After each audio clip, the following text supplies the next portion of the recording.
नमस्कार दोस्तों, मैं राहुल और स्वागत है आप लोगों का आपके अपनी यूट्यूब चैनल आर के सेंटर पे। दोस्तों आज के वीडियो में मैं आपको बताने वाला हूं एमजेड हिंदी के पूरे सिलेबस के मोस्ट वीवीआई प्रश्नों तथा उसके उत्तरों को मिस कह सकते हैं दोस्त कि आज का जो वीडियो है आप लोगों के लिए महासंग्राम साबित होने वाला है, जिसमें से हम लोग मेजर 12 हिंदी के पूरे वीवीआई क्वेश्चनों को और उसके उत्तरों को जानने वाला है ना। और इस प्रकार से आपको उत्तर बताए जाएंगे दोस्त कि जीवन में आप कभी उसको भूलोगे नहीं। तो चलिए मैं आपको बताता हूं कि आखिर कौन से वीवीआई क्वेश्चनों की तैयारी आपको इस वीडियो के अंतर्गत में करवाई गई है और कौन से वीवीआई क्वेश्चन आपको पढ़ के जाना है ना।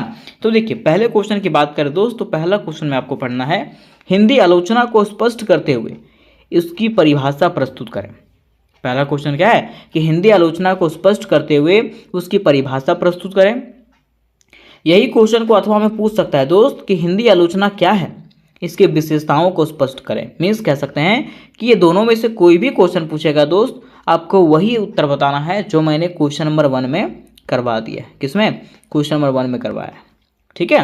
उसके बाद क्वेश्चन नंबर दूसरा है दोस्त, हिंदी आलोचना के उद्भव व विकास पर प्रकाश डालिए। क्वेश्चन क्या कह रहा है? हिंदी आलोचना के उद्भव व विकास कैसे कैसे हुआ उसके बारे में बताइए। और यही क्वेश्चन में आपको ऐसे पूछ सकता है कि आचार्य शुक्लपूर्व आलोचना पर विश्लेषण प्रस्तुत करिए, या तो आचार्य शुक्लयुगीन हिंदी आलोचना पर प्रकाश डालिए, या फिर आचार्य शुक्लोत्तर हिंदी आलोचना पर संक्षिप्त टिप्पणी लिखिए। ये चारों में से अगर कोई भी क्वेश्चन पूछता है दोस्त, तो ये चारों क्वेश्चन एक ही है, क्योंकि हिंदी आलोचना के उद्भव और विकास के अंतर्गत ही ये सारे क्वेश्चन आते हैं, है ना। तो ये चारों में से कोई भी क्वेश्चन पूछेगा आपको वही आंसर लिखना है जो मैं क्वेश्चन नंबर 2 में करवाया हूं। ठीक है। उसके बाद क्वेश्चन नंबर 3 में दोस्त मैं आपको बताऊंगा आलोचना क्या है। साहित्यिक आलोचना के विभिन्न प्रकारों को विस्तार पूर्वक वर्णन कीजिए। ठीक है, ये आपका तीसरा मोस्ट इंपॉर्टेंट क्वेश्चन है। फिर चौथे क्वेश्चन में मैं आपको बताऊंगा हिंदी आलोचना की परंपरा की प्रमुख विशेषताओं का विवेचना करिए या तो वर्णन करिए। ये आपका चौथा मोस्ट इंपॉर्टेंट क्वेश्चन है। फिर मेरे दोस्त पांचवा में मैं आपको बताऊंगा हिंदी आलोचना की ऐतिहासिक विकास यात्रा की समीक्षा करिए। यह आपका पांचवा मोस्ट इंपॉर्टेंट क्वेश्चन है। उसके बाद छठे क्वेश्चन में हम लोग जानेंगे आचार्य हजारी प्रसाद द्विवेदी की आलोचनात्मक दृष्टि पर प्रकाश डालिए। यही क्वेश्चन में आपको ऐसे भी पूछ सकता है कि डॉक्टर नागेंद्र की आलोचनात्मक पद्धति का मूल्यांकन करिए, डॉक्टर नंदुलारे वाजपेयी की आलोचनात्मक दृष्टि पर प्रकाश डालिए, या तो डॉक्टर रामविलास शर्मा की आलोचनात्मक दृष्टि पर प्रकाश डालें, है ना। किसी भी कवि के बारे में अगर आपको पूछे तो मैं आपको क्वेश्चन नंबर 6 इस प्रकार से बताऊंगा कि कोई भी क्वेश्चन पूछेगा आप उसको इजीली बना सकते हो। ठीक है। तो चलिए मेरे दोस्त वीडियो की शुरुआत करते हैं और सबसे पहले जानते हैं हम लोग क्वेश्चन नंबर 1 जो हमारा है हिंदी आलोचना को स्पष्ट करते हुए उसकी परिभाषा प्रस्तुत करें। तो आज का प्रश्न हमारा है हिंदी आलोचना की परिभाषा स्पष्ट करते हुए उसकी विशेषताओं का विवेचन कीजिए। प्रश्न क्या दोस्त कि हिंदी आलोचना की परिभाषा दीजिए तथा उसकी क्या विशेषता है उसके बारे में बताइए। ठीक है। यही क्वेश्चन दोस्त आपको ऐसे पूछ सकता है हिंदी आलोचना क्या है, इसकी प्रमुख विशेषताओं को स्पष्ट करिए। मैं सीधा तरीके से देखें तो क्वेश्चन हम लोग को यही पूछा है कि हिंदी आलोचना किसको कहते हैं उसके बारे में बताइए तथा इसकी क्या क्या मुख्य विशेषता है उसके बारे में बताइए। तो चलिए मेरे दोस्त सबसे पहले मैं आपको बताता हूँ कि आखिर हिंदी आलोचना किसको कहते हैं। ठीक है। तो देखिए बात करते हैं अगर हिंदी आलोचना का, तो हिंदी का मतलब तो सब जानता है। ठीक है। लेकिन आलोचना का मतलब बहुत सारे लोग समझते हैं कि बुराई करना होता है, जबकि आलोचना का मतलब बुराई करना नहीं होता है। आलोचना का मतलब निरीक्षण करना होता है। ठीक है। जैसे मान लीजिए मैंने कोई कहानी लिखा है ना, तो मैं क्या करूंगा उसका निरीक्षण करूंगा कि इस कहानी में क्या सही है क्या गलत है। ठीक है। कहाँ गलत है और क्या चीज सुधार होना चाहिए। इसी चीज को हम लोग क्या कहते हैं? आलोचना कहते हैं। क्या कहते हैं? आलोचना, है ना। तो सबसे पहले दोस्त लिखिएगा परिचय। क्या लिखिएगा? परिचय। और परिचय में लिखिएगा इस प्रकार से कि लोग अक्सर सोचते हैं कि आलोचना का मतलब किसी का बुराई करना, लेकिन यह गलत है। आलोचना का सही अर्थ होता है रचना की अच्छाइयों को बताना। जो भी आपने रचनाएं किया है, जैसे कहानी लिखा है, कविता लिखा है, नाटक लिखा है, जो भी रचना किया है उसकी अच्छाई को बताना। ठीक। दूसरा, जहां कमी है वहां सुधार का सुझाव देना। फिर तीसरा है पाठक और लेखक दोनों को सही दिशा दिखाना कि क्या सही होना चाहिए और क्या गलत होना चाहिए। ठीक है, इसी को हम लोग क्या कहते हैं, आलोचना कहते हैं। क्या कहते हैं, आलोचना। इसलिए कहा है कि इसीलिए आचार्य रामचंद्र शुक्ल ने कहा था कि आलोचना का काम केवल निंदा करना नहीं, मीन्स बुराई करना नहीं, बल्कि साहित्य के में जो भी कहानी है, कविता है, उसके सौंदर्य और महत्व को समझाना है। इसका मतलब, तो आलोचना का मतलब। ठीक है, अब कह रहा है अर्थात कहा जा सकता है कि हिंदी साहित्य को समझने और सही रूप से परखने के लिए आलोचना बहुत जरूरी है। मीन्स क्या कह रहा है कि हिंदी साहित्य, मीन्स हिंदी में जो साहित्य लिखे जाते हैं, जो कहानी हो, कविता हो, जो भी चीज़ें हो, उसको समझने के लिए और परखने के लिए, जांचने के लिए आलोचना क्या है, बेहद आवश्यक है। ठीक है, कह रहा है कि आलोचना का मतलब साहित्यिक रचना की अच्छाइयों और कमियों को पहचानना और उसकी राय देना है। क्या कह रहा है, आलोचना का मतलब क्या होता है, तो आलोचना का मतलब होता है साहित्यिक रचना, जो साहित्य है, उसकी अच्छाइयों और कमियों को पहचानना और उसको क्या करना, सही राय देना, ताकि वो और भी बेहतर हो सके। इसे ही हम लोग क्या कहते हैं, आलोचना कहते हैं। अब देखिए क्वेश्चन में दोस्त हम लोग ऐसे कहा था कि हिंदी साहित्य या तो हिंदी साहित्य आलोचना की क्या करिए, परिभाषा दीजिए। तो कह रहा है आलोचना शब्द का अर्थ है सोच समझकर किसी रचना के गुण दोष पर राय देना।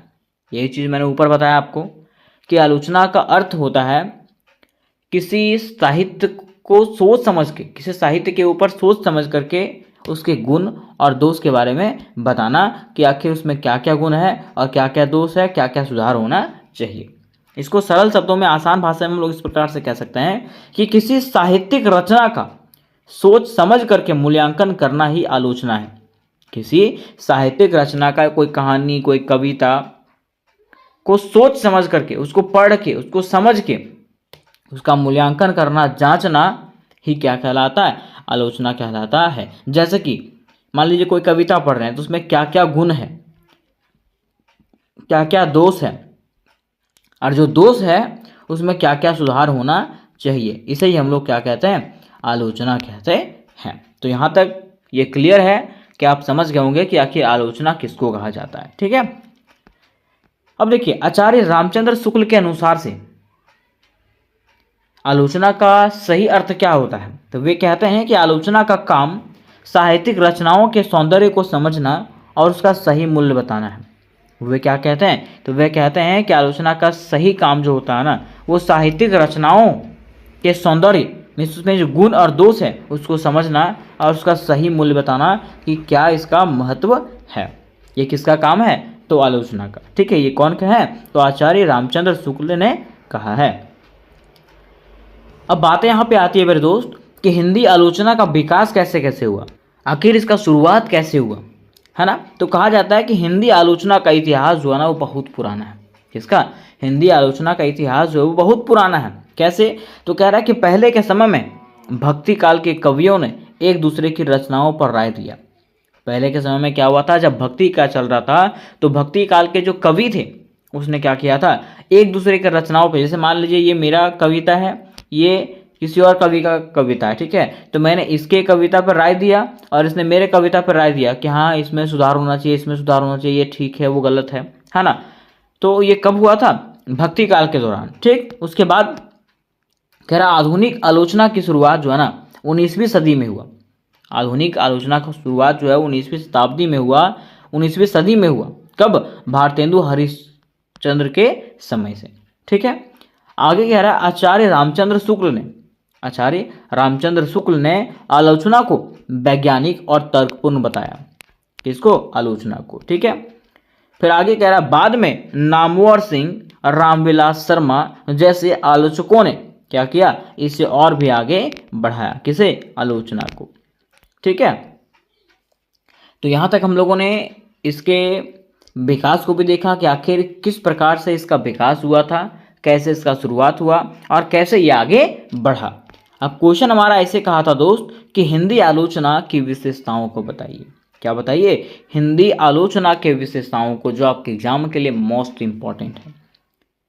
तो कहा गया है कि हिंदी आलोचना की पहली जो विशेषता है ना वो वस्तुनिष्ठता है। ठीक है, मतलब आपको निष्पक्ष रहना, किसी के पक्ष में जाना नहीं है। ठीक है, और जो सही है वो सही कहना है, जो गलत है वो गलत कहना है। वही कह रहा है हिंदी आलोचना का मुख्य गुण यह है कि किसी रचना का मूल्यांकन व्यक्तिगत पसंद या नापसंद से नहीं करती। ठीक है, ये क्या करती है, तो इसमें आलोचक को रचना के साथ न्याय करना होता है। जो आलोचक होता है, जो जांचने वाला होता है, ठीक है, उसको जो है रचना के साथ न्याय करना होता है और एक ही चीज़ पे तटस्थ रहना होता है। जैसे मान लो कि हाँ ये गलत है ना, तो ये गलत ही रहेगा, ऐसा नहीं कि ये सही हो जाएगा। सो ठीक है, वही कह रहा है कि इसमें जो आलोचक होते हैं, जो जांचने वाले होते हैं, उसको रचना के साथ न्याय करना होता है और उसको एक ही बात पे तटस्थ रहना होता है। ठीक है, दूसरा इसका विशेषता है तर्कपूर्ण विवेचना। कह रहा है कि आलोचना केवल प्रशंसा या निंदा नहीं है। आलोचना का मतलब सिर्फ प्रशंसा करना या तो निंदा करना नहीं होता है, बल्कि यह रचना के प्रत्येक पहलू जैसे कि भाषा, शैली, भाव, विचार, संरचना सभी का जो है ना तर्कपूर्ण विश्लेषण करता है। हर चीज़ के बारे में बताया जाता है। मान लीजिए एक कविता है, ठीक है, अब एक कविता में जांच करिएगा तो क्या जांच करिएगा, उसके भाषा को, उसके शैली को, उसके भाव को, उसके विचार को, उसकी संरचना को, हर चीज़ जांचिएगा। इसे ही हम लोग क्या कहते हैं, तो आलोचना कहते हैं। ये जो है इसका दूसरा विशेषता है। फिर बात करते हैं अगर इसके तीसरे विशेषता का दोस्त, तो तीसरा विशेषता है सौंदर्य बोध। क्या है, सौंदर्य बोध। कह रहा है आलोचना का कार्य रचना में निहित सौंदर्य को पहचानना और पाठक के सामने प्रस्तुत करना। क्या कह रहा है, आलोचना का सही कार्य जो होता है ना, वो क्या होता है, तो रचना में निहित जो भी कहानी, कविता है, ठीक है, जो भी नाटक है, उसमें क्या अच्छाई है उसको जनता के सामने क्या करना, प्रस्तुत करना, पाठक के सामने जो पढ़ रहा है उसके सामने प्रस्तुत करना, है ना। कह रहा है यह बताती है कि रचना हमें क्यों अच्छी लगती है। ये जो है ना हमें बताता है कि आखिर ये रचना में क्या खास है, क्या खूबी है और उसमें कौन सी कलात्मकता है। ठीक है, फिर चौथा इसका विशेषता है दोस्त मार्गदर्शन। ये जो है ना मार्गदर्शन भी कराता है। कैसे, कह रहा है आलोचना केवल रचना को समझने में ही मदद नहीं करती बल्कि रचनाकारों को भी मार्गदर्शन देता है। देखिए ये क्या करता है, आलोचना जो है ना सिर्फ रचना को समझता नहीं है, सिर्फ लोगों को समझाता नहीं है, बल्कि ये भी बताता है कि आगे हम लोग को किस प्रकार की रचना करनी चाहिए, है ना। वही कह रहा है अच्छे आलोचक साहित्य में के भावी विकास की दिशा तय करने में मदद करते हैं। मीन्स अच्छे आलोचक जो होते हैं, ठीक है, जो जांचने वाले होते हैं, वो साहित्य की भविष्य में किस प्रकार से विकास हो उसकी दिशा तय करते हैं, उसके दिशा के बारे में बताते हैं। तो ये हमारा चौथा विशेषता हो गया। फिर मेरे दोस्त बारी आती है इसके पांचवें विशेषता का। तो पांचवा विशेषता है गुण दोष का संतुलित मूल्यांकन। इसमें गुणों का भी और दोष का भी मूल्यांकन किया जाता है। सिर्फ ऐसा नहीं कि सिर्फ गुणों के बारे में बताया जाएगा, या तो ऐसा नहीं सिर्फ दोष के बारे में बताया जाएगा, दोनों चीज़ों के बारे में बताया जाता है। तो वही कह रहा है आलोचना का उद्देश्य केवल दोष निकालना नहीं होता, यह रचना की अच्छाइयों और कमियों दोनों को संतुलित ढंग से क्या करता है, सामने रखता है। मीन्स इसके अच्छाई को भी और इसके बुराई दोनों के बारे में बताता है। फिर बारी आती है इसके छठे पॉइंट का, मीन्स छठे विशेषता का, जो है समाज और जीवन से संबंध। क्या है, समाज और जीवन से संबंध। कह रहा आधुनिक हिंदी आलोचना का मानना है कि साहित्य समाज का दर्पण है। मीन्स आधुनिक हिंदी आलोचना जो है उसका मानना है कि साहित्य जो है समाज का दर्पण है। मीन्स साहित्य जो है, जो भी हिंदी कहानी, कविता है, वो समाज के बारे में दर्शाता है, समाज के लोगों के बारे में, समाज के समस्याओं के बारे में दर्शाता है। मीन्स समाज का आईना है ये। ठीक है, इसलिए आलोचना यह देखती है कि रचना समाज, संस्कृति और जीवन मूल्यों से कैसे जुड़ी हुई है। इसलिए जो आलोचक होता है, जो चेक करने वाला होता है, जो जांचने वाला होता है, वो ये भी देखता है कि जो साहित्य है वो समाज से, समाज की संस्कृति से और वहाँ के जीवन मूल्यों से किस प्रकार से जुड़ा हुआ है। ठीक है, अगर जुड़ा हुआ है तो वो ठीक है, अगर जुड़ा हुआ नहीं है फिर वो कोई मतलब नहीं हुआ। फिर सातवां इसके विशेषता है भविष्य निर्माण में भूमिका। ये क्या करता है, भविष्य में साहित्य के निर्माण में भूमिका निभाता है। कैसे, कह रहा आलोचना साहित्य के विकास की दिशा निर्धारित करती है। आलोचना क्या करती है, साहित्य के विकास की दिशा, कि आखिर साहित्य कैसे विकास करेगा, क्या गलतियां हैं इसमें, क्या सुधार किया जाना चाहिए और क्या सुधार होने से ये विकास करेगा। कह रहा है यह बताती है कि आगे किन विषयों पर रचना होनी चाहिए। कौन बताता है? तो आलोचना जो है ना ये बताता है कि आगे जो है ना कौन से विषय पर रचना होना चाहिए, कौन सा विषय खराब है, कौन सा विषय अच्छा है, कौन सा विषय पे ज़्यादा भविष्य में बेहतर करने की संभावना है। ठीक है, इसके बारे में बताया जाता है। ठीक है, तो यहाँ तक मेरे दोस्त हम लोगों ने इसकी जो विशेषताएं हैं इसको बेहतर तरीके से जाना। अब अंत में बारी आती है इसके निष्कर्ष का। तो निष्कर्ष में दोस्त हम लोग को वही कहना है जो ऊपर में हम लोगों ने पढ़ा है। तो ऊपर में हम लोगों ने क्या पढ़ा?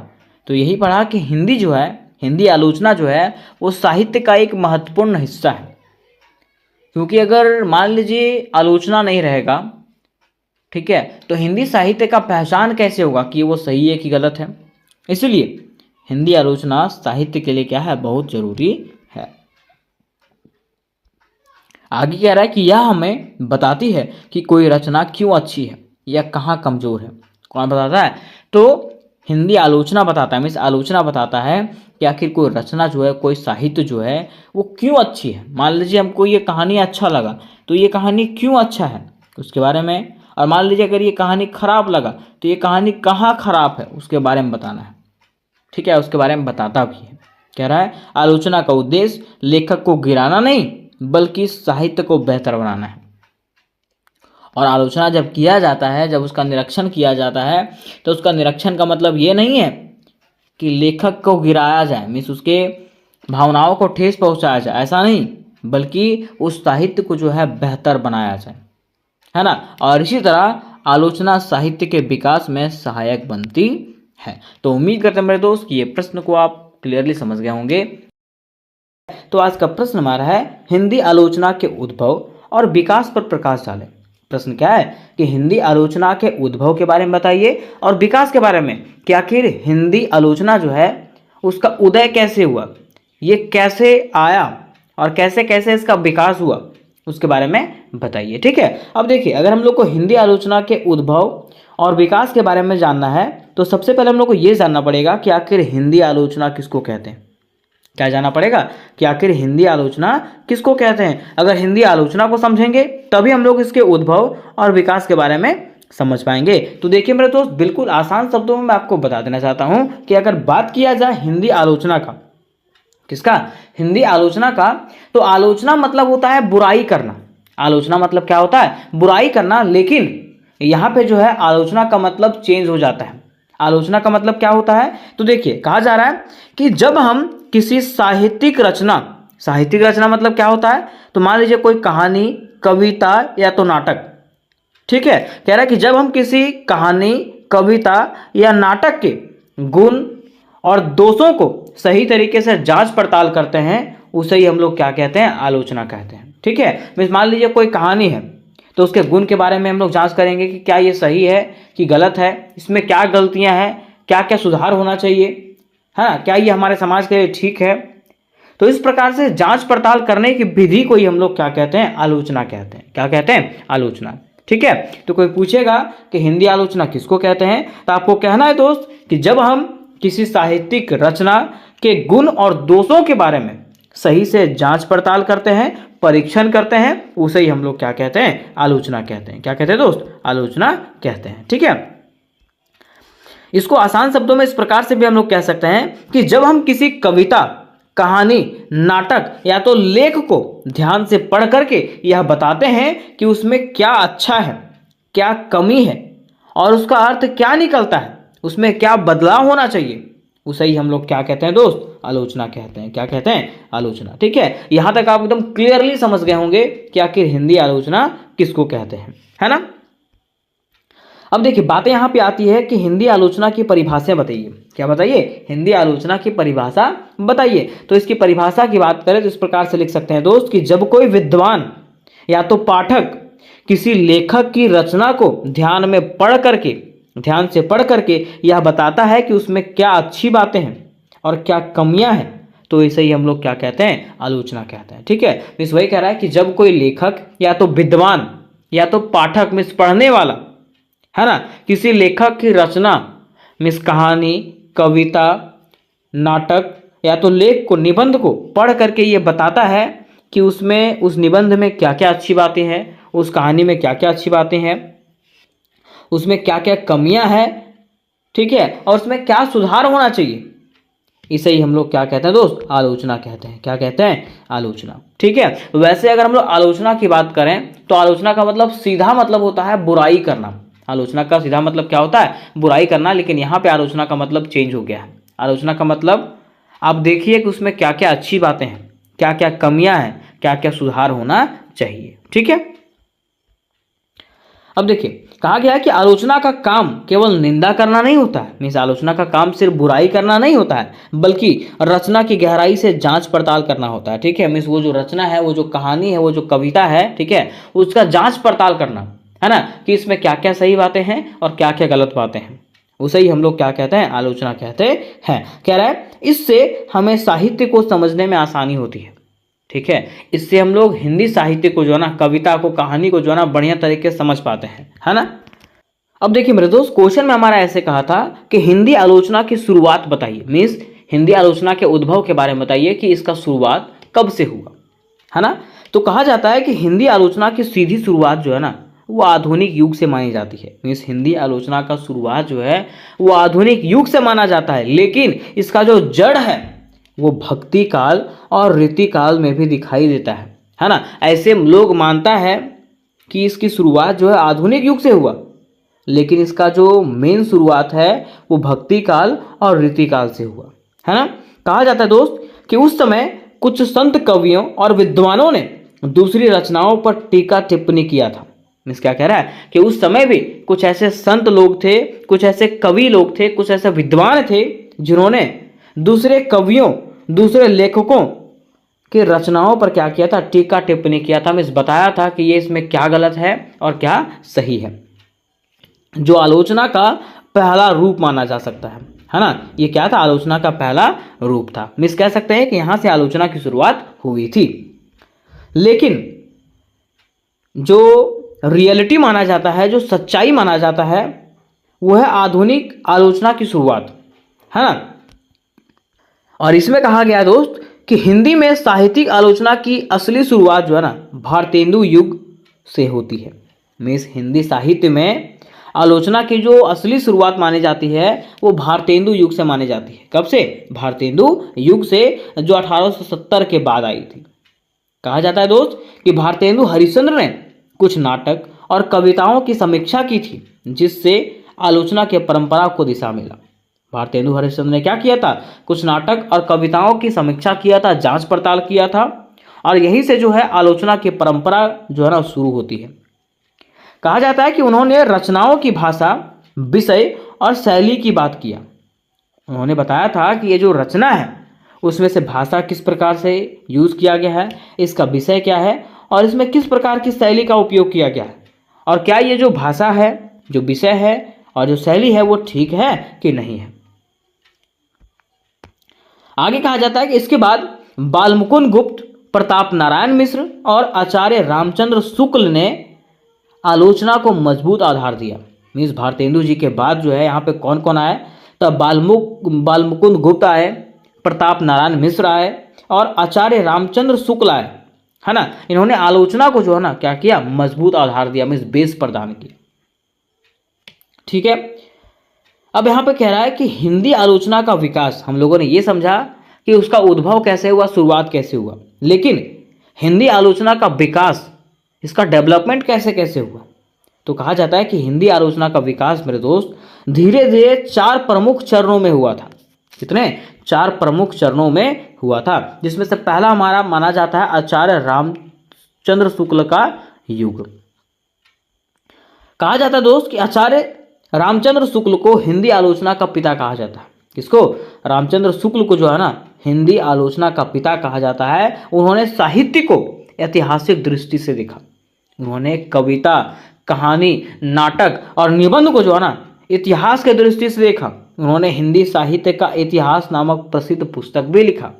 किन्होंने लिखा, तो आचार्य रामचंद्र शुक्ल ने हिंदी साहित्य का इतिहास नामक पुस्तक भी लिखा था।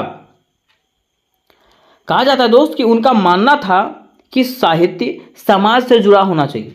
किनका मानना था तो आचार्य रामचंद्र शुक्ल का मानना था कि साहित्य जो है ना वो समाज से जुड़ा हुआ होना चाहिए। उन्होंने रचनाओं की सामाजिक उपयोगिता को मुख्य मापदंड बनाया। क्या कह रहा है, उन्होंने क्या किया, तो रचनाओं की सामाजिक उपयोगिता को मुख्य मापदंड बनाया, मीन्स समाज को जो है ना इसमें से आधार बनाया। ठीक है, अब इसकी मुख्य विशेषताएं क्या क्या है, तो कहा जा रहा है कि साहित्य को समाज से जोड़ना। इन्होंने क्या किया, तो अपने युग में साहित्य को जो है समाज से जोड़ा। ठीक है, उसके साथ साथ रचना की गहराई से जांच, जो भी रचनाएं होती थी, जो भी कविता लिखा जाता था, जो भी कहानी लिखी जाती थी, उसकी वो जांच पड़ताल करते थे गहराई से कि क्या वो सही है, क्या वो गलत है, इसमें क्या सुधार होना चाहिए, क्या क्या सुधार नहीं होना चाहिए, हर चीज को ये क्या करते थे, जांच करते थे।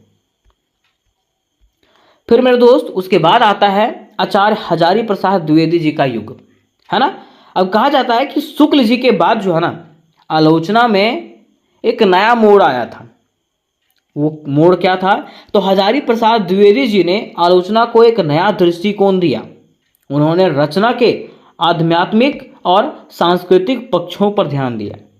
उन्होंने रचना पे जो है ना सांस्कृतिक पक्ष दिया, मीन्स संस्कृति पे ध्यान दिया, है ना। कहा जाता है दोस्त उदाहरण के लिए कि कबीर जी पर जो है ना उनकी पुस्तक कबीर बहुत प्रसिद्ध है। मीन्स उन्होंने एक किताब लिखा था किसके ऊपर, कबीर जी के ऊपर। ठीक है, और यह जो पुस्तक है वो क्या है, काफी प्रसिद्ध है। कहा जाता है दोस्त कि इनकी प्रमुख विशेषताएं हैं, ये क्या करते थे, तो रचना के भीतर छिपे भावों को समझते थे। मीन्स जो कहानी है, जो कविता है, उनके अंदर जो भावना है उसको वो समझते थे।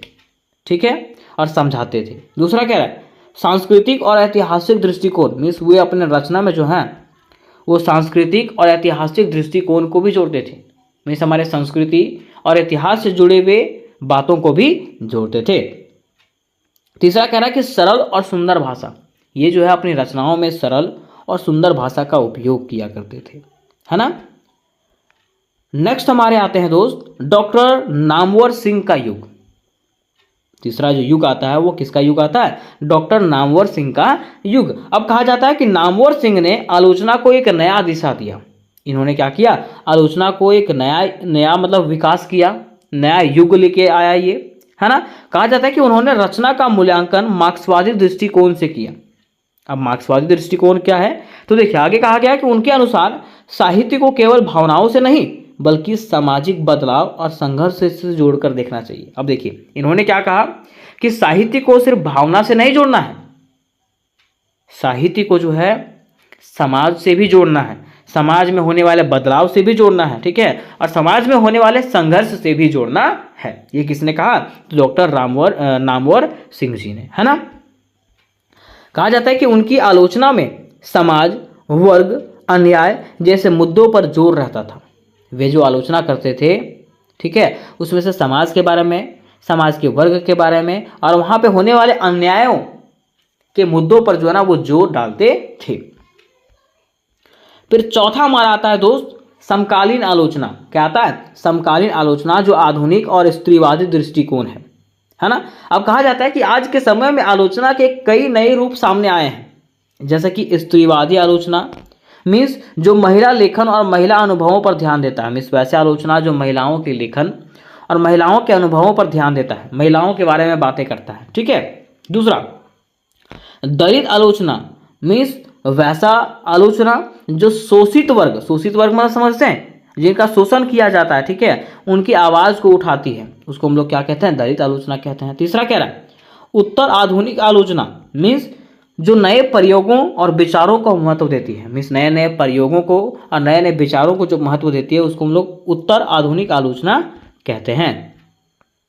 तो यहाँ तो दोस्तों हम लोगों ने ये कंप्लीट जानकारी प्राप्त किया कि आखिर हिंदी आलोचना का विकास कैसे कैसे हुआ। अब देखिए यहाँ पे हम लोग को पॉइंट बनाना है, हिंदी आलोचना के मुख्य आलोचक, हिंदी आलोचना जो है उसके मुख्य आलोचक कौन कौन है, मीन्स मुख्य कवि कौन कौन है ना, मुख्य लेखक कौन कौन है उसके बारे में। ठीक है, तो कह रहा है कि हिंदी आलोचना के मुख्य और प्रमुख आलोचक के नाम जो है ना वो इस प्रकार से हैं, जिसमें से पहले हमारे आते हैं आचार्य रामचंद्र शुक्ल। कौन आते हैं, आचार्य रामचंद्र शुक्ल। दूसरे हमारे आते हैं आचार्य हजारी प्रसाद द्विवेदी। तीसरे में आते हैं दोस्त डॉक्टर रामविलास शर्मा। चौथे में आते हैं डॉक्टर नामवर सिंह, पांचवें में आते हैं डॉक्टर नागेंद्र, छठे में आते हैं डॉक्टर रामचंद्र वर्मा, है ना। तो यहाँ तो दोस्तों हम लोगों ने हिंदी आलोचना के इस प्रश्नों को पूरा का पूरा कंप्लीटली जान गया। ठीक है, अब अंत में बारी आती है इसके निष्कर्ष का। तो निष्कर्ष में क्या लिखेंगे दोस्त?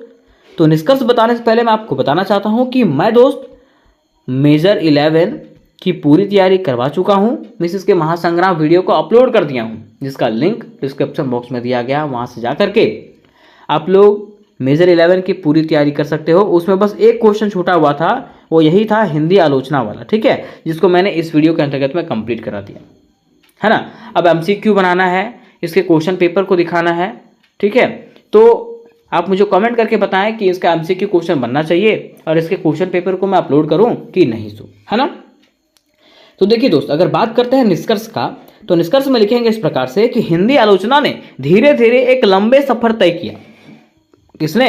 हिंदी आलोचना ने धीरे धीरे लंबा सफर तय किया और इसका विकास जो है ना एक लंबे समय में हुआ। कहा जाता है कि शुरू में जहां आलोचना केवल रचनाओं की व्याख्या तक सीमित थी, वहीं आज जो है यह समाज, राजनीति, संस्कृति और विचारधाराओं से जुड़ चुकी है।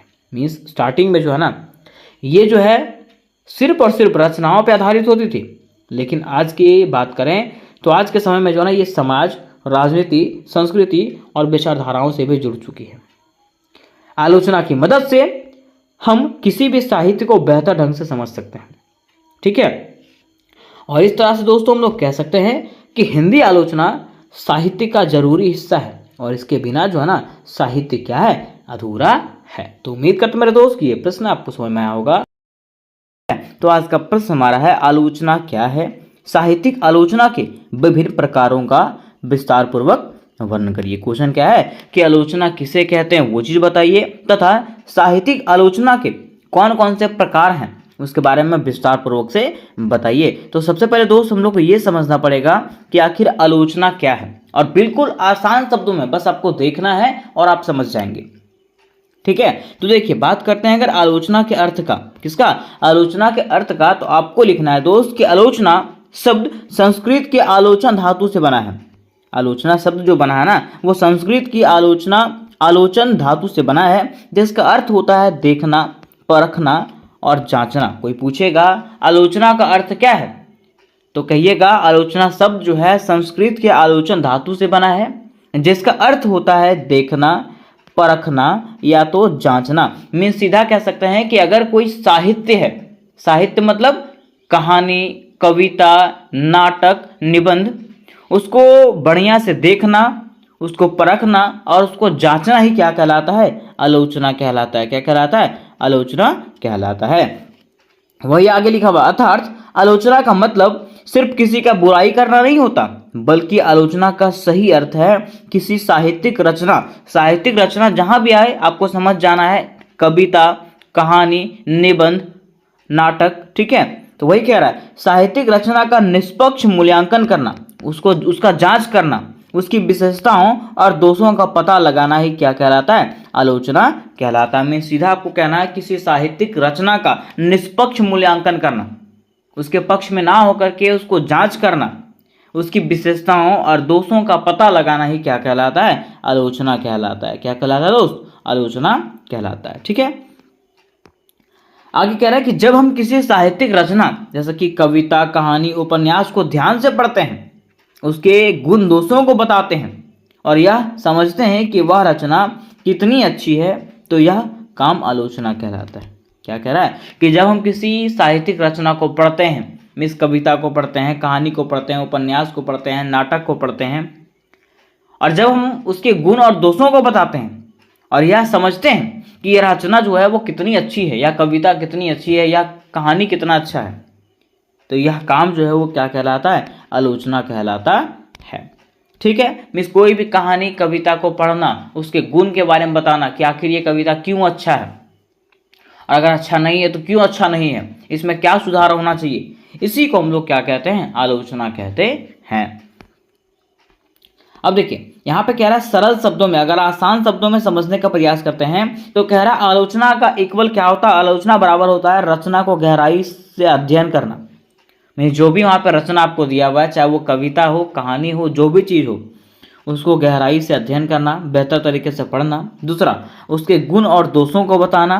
तीसरा, सही मूल्यांकन करना, सही से जांच करना। यही क्या कहलाता है? आलोचना कहलाता है। अगर आपको यहाँ तक नहीं समझ में आया तो उदाहरण देख लीजिए। उदाहरण कह रहा है कि अगर हम किसी कविता को पढ़कर बताते हैं कि उसकी भाषा सुंदर है, विचार अच्छे हैं, लेकिन उसमें थोड़ी सी जटिलता है, थोड़ा सा कठिनाई है, तो यह क्या है? आलोचना। मीन्स मैंने वो कविता को पढ़ा, कविता को पढ़ने के बाद मुझे वो भाषा बहुत अच्छा लगा, ठीक है, विचार अच्छे लगे, लेकिन जो लिखने का तरीका है वो थोड़ा सा कठिन लगा, पढ़ने का तरीका थोड़ा सा कठिन लगा, तो ये वहाँ का क्या है? आलोचना है। मैं कहूँगा कि वे भाषा को बदल करके, मतलब वे लिखने का तरीका को बदल के कोई और तरीका अपनाए, है ना। इसी को हम लोग क्या कहते हैं? आलोचना कहते हैं। मीन्स उसकी गुण और दोष के बारे में बताइए, और अगर कोई दोष है तो उसको निपटारा करने का प्रयास कीजिए, उसे ही हम लोग आलोचना कहते हैं। तो यहाँ तक आप क्लियरली समझ गए होंगे कि आखिर आलोचना क्या है और आलोचना किसे कहते हैं। अब देखिए, क्वेश्चन में हमारा ऐसे कहा था, साहित्यिक आलोचना की परिभाषा दीजिए। क्या करिए? साहित्यिक आलोचना की परिभाषा। साहित्यिक आलोचना क्या है? तो कह रहा है किसी साहित्यिक कृति जैसा कि कहानी, कविता, नाटक, निबंध आदि का गहराई से अध्ययन करके उसकी खूबियों और कमियों का सही विश्लेषण करना ही साहित्यिक आलोचना कहलाती है। ठीक है, बार बार वही बात आ रहा है। कोई भी साहित्यिक कृति हो, कोई भी साहित्यिक किताब हो, कहानी हो, कविता हो, नाटक हो, निबंध हो, उसका गहराई पूर्वक से अध्ययन करना, और अध्ययन करने के बाद उसकी खूबियों को बताना, उसकी कमियों को बताना और सही से विश्लेषण करना क्या कहलाता है? साहित्यिक आलोचना कहलाता है। वैसे जब लोग आलोचना के बारे में पढ़ते हैं ना, तो आलोचना का मतलब सीधा समझते हैं बुराई करना, लेकिन बुराई करना नहीं होता है। ठीक है, आलोचना का मतलब उसके कमियों को बताना होता है। ठीक है, वही देखो यहाँ पे कह रहा है, आलोचना केवल बुराई ढूंढने का काम नहीं है, या तो नाम नहीं है, बल्कि साहित्य की अच्छे बातों को पहचानना और उन्हें सामने लाना होता है। किसका मतलब? आलोचना का मतलब। तो चलिए मेरे दोस्त, अब इसके विशेषताओं को समझते हैं। देखिए, बात करते हैं अगर इसकी विशेषताओं का, तो पहला विशेषता कह रहा है, आलोचना में निष्पक्षता होना आवश्यक है। मीन्स आपको निष्पक्ष होना है। ठीक है, ऐसा नहीं कि आपको दोनों तरफ होना। ठीक है, ये ठीक भी है और नहीं भी ठीक है, ऐसा नहीं। अगर ठीक है तो ठीक कहिए, अगर गलत है तो गलत कहिए। हाँ, निष्पक्ष होना आपको। दूसरा कह रहा, आलोचक को साहित्यिक ज्ञान और संवेदनशीलता होनी चाहिए। मैं देखिए, जो आलोचक कर रहा है, जो उसके बारे में बता रहा है, ठीक है, उसको साहित्य का ज्ञान होना चाहिए। अब ऐसा नहीं, मान लीजिए कि यहाँ पे ABCD लिखा हुआ है, ठीक है, ABCD हम किसी को जांचने के लिए देते हैं और वो सिर्फ का खा ही जानता है, ठीक है, तो वो कैसे जानेगा इसके बारे में कि कहाँ गलत है ना। तो वही कह रहा है कि आलोचक जो बताने वाला है उसको साहित्य का ज्ञान होना चाहिए। ठीक है। तीसरा कह रहा, आलोचना का उद्देश्य साहित्य को सही दिशा दिखाना होता है। आलोचना का उद्देश्य क्या होता है? तो आलोचना का उद्देश्य होता है साहित्य को सही दिशा दिखाना। मान लीजिए अगर वो कहीं गलत है तो उसको सही बताना कि आखिर यहाँ पे क्या होना चाहिए। ठीक है। चौथा कह रहा है, आलोचना रचनात्मक भी होती है, यह लेखक को सुधार के अवसर देती है। मीन्स देखिए, आलोचना जो होता है रचनात्मक होता है। ठीक है, जो उसका लेखक होता है उसको सुधारने का भी मौका मिलता है ना, आप उसमें सुधार भी कर सकते हैं। तो ये उसकी विशेषताएं रही। अब हमारा क्वेश्चन में ऐसे कहा था कि साहित्यिक आलोचना के विभिन्न प्रकारों का वर्णन करिए। किसके? साहित्यिक आलोचना के कौन कौन से अलग अलग प्रकार हैं उसके बारे में बताइए। तो कह रहा दोस्त, साहित्यिक आलोचना को अलग अलग आधारों पर विभाजित किया गया है। किसको? साहित्यिक आलोचना को जो है ना अलग अलग आधारों पर बांटा गया है। इसके प्रमुख प्रकार इस प्रकार से हैं। तो चलिए हम लोग जानते हैं कि आखिर इसके प्रमुख प्रकार कौन कौन से हैं। तो देखिए, पहले इसके प्रमुख प्रकार की बात करते हैं। तो पहला प्रमुख प्रकार आता है व्याख्यात्मक आलोचना में, जिसमें व्याख्या किया जाता है। कह रहा है इसमें आलोचक मतलब जो बताने वाला है ना, इसमें आलोचक रचना को विस्तार से समझाता है। ठीक है, इसमें जो आलोचक है, जो पढ़ने वाला है, वो क्या करता है? इस रचना को, ये जो कहानी है, कविता है, उसको विस्तार से समझता है या तो समझाता है। ठीक है। दूसरा, वह रचना के कठिन शब्दों, विचारों और भावों को सरल भाषा में बताता है। मीन्स कि वो उसको पढ़ा और जहां भी उसको शब्द कठिन लगे, ठीक है, वो क्या करता है? उसको आसान भाषा में बदलने का प्रयास करता है और बताता है। ठीक। तीसरा कह रहा है इसका उद्देश्य रचना को पाठकों के लिए समझने योग्य बनाना है। इसका उद्देश्य क्या है? तो इसका उद्देश्य यही है कि जहाँ भी हार्ड आपको वर्ड लगे, जहाँ भी कठिन शब्द लगे, उसको आसान भाषा में बताना और इस प्रकार से बताना कि पाठक जो है, पढ़ने वाला जो है, उसको आसानी से समझ जाए। ठीक है, तो ये हमारा हो गया पहला व्याख्यात्मक आलोचना, है ना। इसके उदाहरण हम लोग देख सकते हैं। कह रहा है किसी कविता का शब्दार्थ और भावार्थ समझाना। ठीक है, मान लीजिए कोई कविता है तो उसका शब्दार्थ में शब्द क्या क्या उपयोग किया गया उसके बारे में बताना और भावार्थ समझाना क्या कहलाता है? व्याख्यात्मक आलोचना कहलाता है। फिर मेरे दोस्त इसका दूसरा प्रकार है मूल्यात्मक आलोचना। मूल्यात्मक आलोचना क्या होता है? तो कह रहा है इसमें आलोचक रचना की अच्छाई और कमी दोनों बताता है। इसमें जो आलोचक होता है वो क्या करता है? तो ये जो रचना है उसकी अच्छाई भी बताता है और कमियों को भी बताता है, दोनों चीज बताता है। ठीक है, उसके साथ साथ यह तय करता है कि रचना अच्छी है या नहीं, और ये तय करता है, ये बताता है कि ये जो रचना है वो सही है कि नहीं और उसका साहित्य में कितना महत्व है। ठीक है, क्या वो साहित्य लेखन के लिए परफेक्ट है कि नहीं, ये कौन बताता है? तो मूल्यात्मक आलोचना बताता है ना। कह रहा है इसे हम निर्णयात्मक आलोचना भी कहते हैं। ठीक है, इसमें हम लोग निर्णय भी लेते हैं कि ये सही है कि गलत है, इसलिए इसको निर्णयात्मक आलोचना भी कहते हैं। फिर तीसरा हमारा आता है ऐतिहासिक आलोचना। क्या आता है? ऐतिहासिक। कह रहा है इसमें रचना को उसके समय, परिस्थिति और लेखक के जीवन से जोड़कर देखा जाता है। इसमें जो रचना होती है, ठीक है, उसको उसके समय, उस समय के बारे में, जिस समय के बारे में लिखा जा रहा है, जैसे मान लिया मैंने हड़प्पा सभ्यता के बारे में लिखा, ठीक है, तो उस समय के बारे में जाना जाएगा, परखा जाएगा, उसके परिस्थिति को और लेखक के जीवन से जोड़कर इसको देखा जाएगा। दूसरा, आलोचक यह बताता है कि उस समय का समाज कैसा था। उसमें से आलोचक जो है ना ये बताएगा कि आखिर उस समय का समाज कैसा था और इस रचना में वह समाज कैसा दिखाई देता, मतलब एक्चुअल क्या है, सही क्या है, उस समय का समाज कैसा था और इसमें किस प्रकार से बताया गया है ना। इसी को हम लोग क्या कहते हैं? ऐतिहासिक आलोचना कहते हैं। उदाहरण के तौर पे देखिएगा, कह रहा भारतेंदु हरिश्चंद्र की रचनाओं में 19वीं सदी के समाज की झलक दिखाना, ये क्या कहलाता है? तो हमारा ऐतिहासिक आलोचना कहलाता है। फिर मेरे दोस्त चौथा हमारा इसका प्रकार है सामाजिक आलोचना। क्या है? सामाजिक आलोचना। कह रहा है इसमें रचना के सामाजिक पहलुओं पर ध्यान दिया जाता है। इसमें क्या किया जाता है? तो रचना के सामाजिक पहलुओं पर जो है ना ध्यान दिया जाता है। आलोचक इसमें देखता है कि रचना में समाज की समस्याएं, रीति रिवाज और विचार कैसे दिखाए गए। ये जो आलोचक है, ठीक है, जो जांच कर्मी होता है, वो इसमें देखता है कि ये जो रचना है उसमें समाज की समस्याओं को किस प्रकार से बताया गया है, समाज के रीति रिवाजों को और विचार को किस प्रकार से दिखाया गया है। ठीक है, इसके उदाहरण की बात करें तो उदाहरण में देखिए कहा गया प्रेमचंद्र के उपन्यासों में किसानों और गरीबों की स्थिति का चित्रण करना। यह हमारा क्या कहलाता है? सामाजिक आलोचना। ठीक है, समाज के बारे में बताना। फिर पांचवा हमारा आता है दोस्त मनोवैज्ञानिक आलोचना। क्या आता है? मनोवैज्ञानिक आलोचना। कह रहा है इसमें आलोचक रचना के पात्रों के मन, विचार और भावनाओं का विश्लेषण करता है। देखिए इसमें आलोचक क्या करता है, जो जांचकर्ता होता है वो क्या करता है, तो रचना के पात्रों का मन, जैसे मान लीजिए मैं किसी बूढ़े व्यक्ति के बारे में बोल रहा हूँ, ठीक है, तो ये क्या करेगा, उसके बारे में सोचेगा, उसके विचारों को और उसके भावनाओं को क्या करेगा, विश्लेषण करेगा कि क्या एक बूढ़े व्यक्ति का भावना ऐसा होता है, उसके मन में ऐसा होता है, उसके विचार ऐसा होता है, उसके बारे में। ठीक है, वह लेखक की मानसिकता और सोच को भी समझने की कोशिश करता है। उसके साथ साथ मान लीजिए एक बूढ़ा के बारे में लेखक ने कुछ लिखा, ठीक है, तो वो जानने का प्रयास करेगा कि इस लेखक ने जो इस बूढ़े के बारे में लिखा है क्या वो सत्य लिखा है कि गलत लिखा है ना। इसे हम लोग क्या कहते हैं, मनोवैज्ञानिक आलोचना। मीन्स उसके मन को पढ़ने का प्रयास करेगा। ठीक है, उदाहरण के तौर पे हम लोग कह सकते हैं महादेवी वर्मा की कविताओं में उनके अकेलेपन और दर्द की मनोवैज्ञानिक व्याख्या। मीन्स उनकी जो कविताएं हैं उसमें से उनके अकेलेपन और दर्द की कहानी बताया गया है, व्याख्या किया गया है। फिर मेरे दोस्त छठा उनका प्रकार है सौंदर्यात्मक आलोचना। क्या है? सौंदर्यात्मक आलोचना।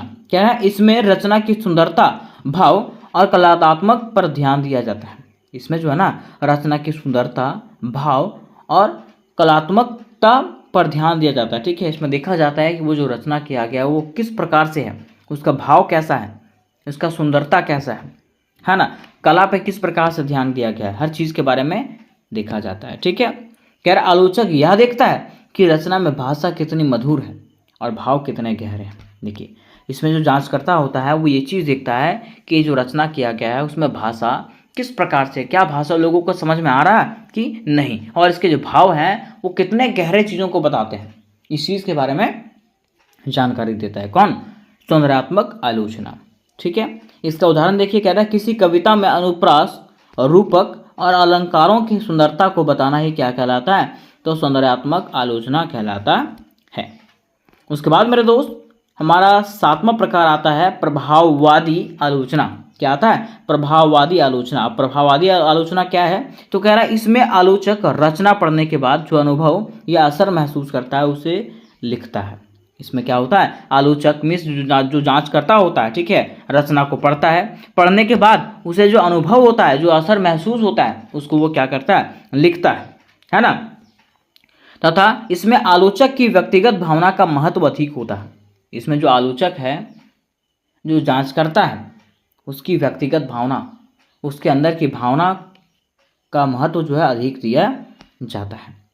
तो यहाँ तक हम लोगों ने इसके 7 प्रमुख प्रकारों को जान लिया। अब थोड़ा सा इसके उदाहरण को देखते हैं। कह रहा है किसी कहानी को पढ़कर आलोचक कहे कि यह कहानी पढ़कर मन बहुत दुखी हो गया। मैं मान लीजिए कोई कहानी है, ठीक है, कोई कहानी को पढ़ करके अगर आलोचक कहे, मैं जांचकर्ता कहे कि ये कहानी को पढ़ करके मुझे बहुत दुखी हुआ, इसका मतलब उसके मन में इसका प्रभाव पड़ा, और जब मन में प्रभाव पड़ा तो इसी आलोचना को क्या कहते हैं? प्रभाववादी आलोचना कहते हैं। तो यहाँ तक मेरे दोस्त हम लोगों ने इसके 7 प्रकारों को जान लिया। अब बारी आती है इसके निष्कर्ष का। तो निष्कर्ष में लिखेंगे इस प्रकार से कि आलोचना का असली काम है साहित्य को सही ढंग से समझाना और पाठकों को उसका महत्व बताना। आलोचना का सही काम क्या होता है? तो आलोचना का सही काम होता है साहित्य को सही ढंग से बताना, समझना और पाठकों को, जो पढ़ने वाला है, उसके महत्व को बताना। ठीक है, क्या आलोचना साहित्य का दर्पण है। आलोचना जो है वो क्या करता है? साहित्य का दर्पण होता है, ये समाज को भी दिखाता है ना। यह ना केवल रचना की खामियां दिखाती है बल्कि उसकी खूबियों को भी सामने लाती है। ठीक है, ये जो है ना, रचना की सिर्फ कमी को नहीं बताता है बल्कि उसके फायदे को भी बताता है। कह रहा है साहित्यिक आलोचना के विभिन्न प्रकार हमें यह सिखाते हैं कि रचना को अलग अलग दृष्टिकोण से कैसे देखा जा सकता है। कौन ये बताता है? तो साहित्यिक आलोचना के विभिन्न प्रकार जो है ना, हमें ये सिखाते हैं, ये बताते हैं कि रचना को हम लोग अलग अलग दृष्टिकोण से कैसे देख सकते हैं। इससे हमें साहित्य को गहराई से समझने और उसका सही मूल्यांकन करने में मदद मिलता है, इससे उसके प्रकारों से। तो उम्मीद करते हैं मेरे दोस्त ये प्रश्न आपको समझ में आया होगा। तो आज का प्रश्न हमारा है हिंदी आलोचना की परंपरा की प्रमुख विशेषताओं का वर्णन कीजिए। क्वेश्चन क्या है? हिंदी आलोचना की जो परंपरा है इसकी प्रमुख विशेषताओं को वर्णन करिए, इसके प्रमुख गुणों के बारे में बताइए। अब मेरे दोस्त अगर हम लोग को जानना है इसके प्रमुख विशेषताओं को, तो सबसे पहले ये समझना पड़ेगा कि आखिर हिंदी आलोचना की परंपरा क्या है ना। अब अगर बात करते हैं हिंदी आलोचना की परंपरा का, तो जैसा कि हम लोगों का परंपरा होता है, जैसा कि हम लोगों का रीति रिवाज होता है, ये पूर्वजों से चला आता है। तो वैसे यहाँ पूछा गया है कि आखिर हिंदी आलोचना की परंपरा जो है वो कब से स्टार्ट हुई, कहाँ से स्टार्ट हुआ, और जब से ये स्टार्ट हुआ है उसकी क्या क्या विशेषताएं रही है, उसके बारे में हम लोगों को जानना है। तो चलिए मेरे दोस्त सबसे पहले मैं आपको बताता हूँ कि आखिर हिंदी आलोचना क्या है। तो आंसर को स्टार्ट करेंगे, और आंसर स्टार्ट करने के बाद स्टार्ट करेंगे हम लोग प्रस्तावना से। किससे?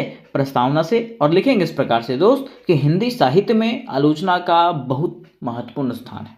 अब देखिए, जहाँ भी आपका साहित्य दिख जाए, साहित्य का मतलब समझिएगा कहानी, कविता, उपन्यास, नाटक, निबंध, है ना। तो वही कह रहा है हिंदी नाटक में, हिंदी कहानी में, हिंदी कविता में आलोचना का जो है ना स्थान क्या है? बहुत ही महत्वपूर्ण है। क्योंकि आलोचना का अर्थ क्या होता है?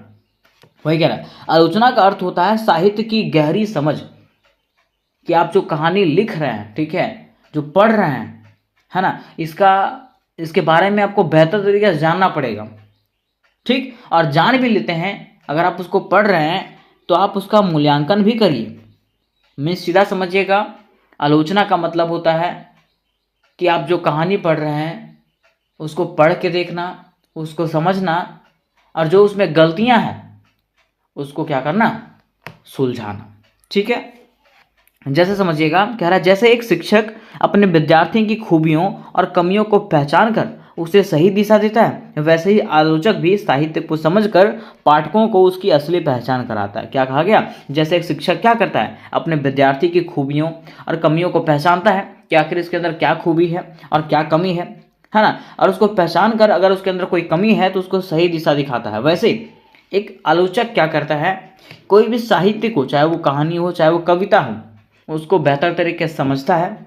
समझने के बाद जो है ना, उसकी खूबियों और कमियों को झांकता है, पहचानता है, और पहचानने के बाद उस साहित्य को जो है ना एक नया दिशा देता है कि कौन सा दिशा में उसको चलना चाहिए, कौन सा दिशा में वो चलेगा कि वो बेहतर स्थान प्राप्त कर पाएगा। ठीक है, क्या है कि हिंदी आलोचना की परंपरा बहुत पुरानी है और समय के साथ इसमें कई विशेषताएं जुड़ती गई। क्या कह रहा है, हिंदी आलोचना की परंपरा जो है ना वो बहुत पुरानी है और समय के साथ इसमें कई विशेषताएं जुड़ती गई है। तो चलिए हम लोग देखते हैं कि आखिर समय के साथ कैसे कैसे इसकी विशेषताएं जो है जुड़ती गई है। लेकिन उसके पहले हम लोग ये जानेंगे कि आखिर हिंदी आलोचना की परंपरा क्या था और इसका शुरुआत कैसे हुआ। तो कहा जाता है दोस्त कि हिंदी आलोचना का मतलब है साहित्य की गहराई से जांच और मूल्यांकन करना। ये तो हम लोगों ने पहले भी पढ़ा था। कोई भी आपको आलोचना का मतलब पूछेगा तो आपको बताना है कोई भी साहित्य है उसकी खूबियों को पहचानना, ठीक है, उसकी गलतियों को पहचानना और पहचान के उसको सही रास्ता दिखाना। तो वही यहाँ पे कह रहा है साहित्य की गहराई से जांच करना। जो भी साहित्य है, चाहे वो कहानी है चाहे वो कविता है, ठीक है, उसको गहराई से जांच किया जाए, उसका मूल्यांकन किया जाए, है ना, और उसको सही रास्ता दिखाना ही क्या कहलाता है, आलोचना कहलाता है। कह रहा दोस्त कि इसकी परंपरा बहुत पुरानी है। किसकी परंपरा, तो हिंदी आलोचना की परंपरा जो है वो बहुत पुरानी है और यह जो है समय के साथ क्या हुआ, बदलती गई है। तो चलिए मेरे दोस्त हम लोग जानते हैं कि आखिर ये समय के साथ कैसे कैसे बदलती गई है और इसकी परंपरा क्या है। तो देखिए क्या है, संस्कृत परंपरा से शुरुआत। इसका जो परंपरा है वो किससे शुरू हुआ है, संस्कृत से। किससे, संस्कृत से। कह रहा है हिंदी आलोचना की नींव मीन्स इसका जो बेस पड़ा, बेस मतलब समझते हैं आधार, ठीक है, जैसे घर बनाते हैं तो पिलर देते हैं कि नहीं, और पिलर के नीचे बेस बनाते हैं, ठीक है, तो वही कह रहा है हिंदी आलोचना की जो नींव है वो संस्कृत काव्यशास्त्र परंपरा से पड़ी। किसे, संस्कृत की जो कविता का परंपरा था उससे इसका नींव पड़ा, इसका बेस मजबूत हुआ। ठीक, दूसरा कह रहा है इसकी दूसरा परंपरा जो है शुरुआत जो है वो भक्ति काल से माना जाता है। कह रहा है इस काल में आलोचना का आधार भक्ति और लोक जीवन था। इस काल में आलोचना का जो आधार था वो क्या था, भक्ति था और लोक जीवन था, है ना। जैसे कि तुलसी, सूरदास, कबीर जैसे कवियों की रचनाएं ईश्वर भक्ति और समाज सुधार से जुड़ी रही। ठीक है, इस दौरान तुलसीदास आए, सूरदास आए, कबीर जी आए, इन्होंने जो रचनाएं किया, इनकी रचनाएं जो है ईश्वर भक्ति और समाज से जुड़ी हुई होती थी। मिस कह रहा है कि शुरुआत इसका संस्कृत परंपरा से हुआ। फिर दूसरा आता है भक्ति काल, जिसमें से भक्ति और समाज सुधार के बारे में बात किया गया। तीसरा आता है भारतेंदु युग। क्या आता है, भारतेंदु युग। ठीक है, कहा जाता है भारतेंदु युग में आलोचना में राष्ट्रीयता और आधुनिक चेतना आई।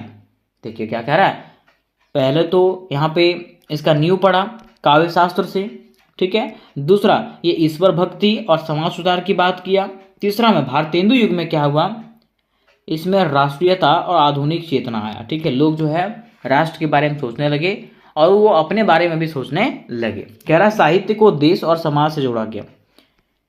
भारतेंदु युग में जो साहित्य आया, ठीक है, उसको समाज और देश से जोड़ा गया था। फिर देखिए उसके बाद चौथा हमारा आता है आचार्य शुक्ल युग, है ना। कहा जाता है कि आचार्य शुक्ल युग में आलोचना को वैज्ञानिक और ऐतिहासिक दृष्टि दिया गया।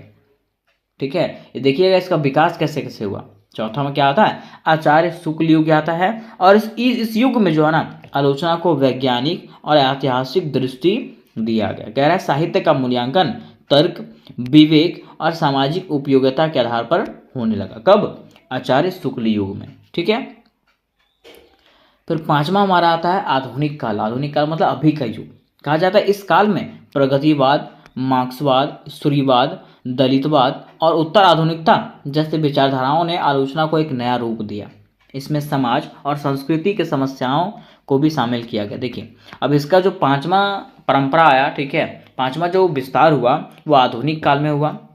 और आधुनिक काल में जो है ना, जो चीज़ें छूट गई थी सारी चीज़ों को इसमें शामिल कर लिया गया और इसमें जो है समाज और संस्कृति की समस्याओं को शामिल किया गया था। किसमें? आधुनिक काल में। ठीक है, तो यहाँ तक हम लोगों ने देखा कि इसका शुरुआत कैसे कैसे हुआ, इसका हिंदी आलोचना का शुरुआत कैसे हुआ और इसका परंपरा कैसा था। अब देखिए, क्वेश्चन में हमारा ये चीज़ कहा था दोस्त कि ये बताइए कि हिंदी आलोचना की प्रमुख विशेषताएं क्या क्या है।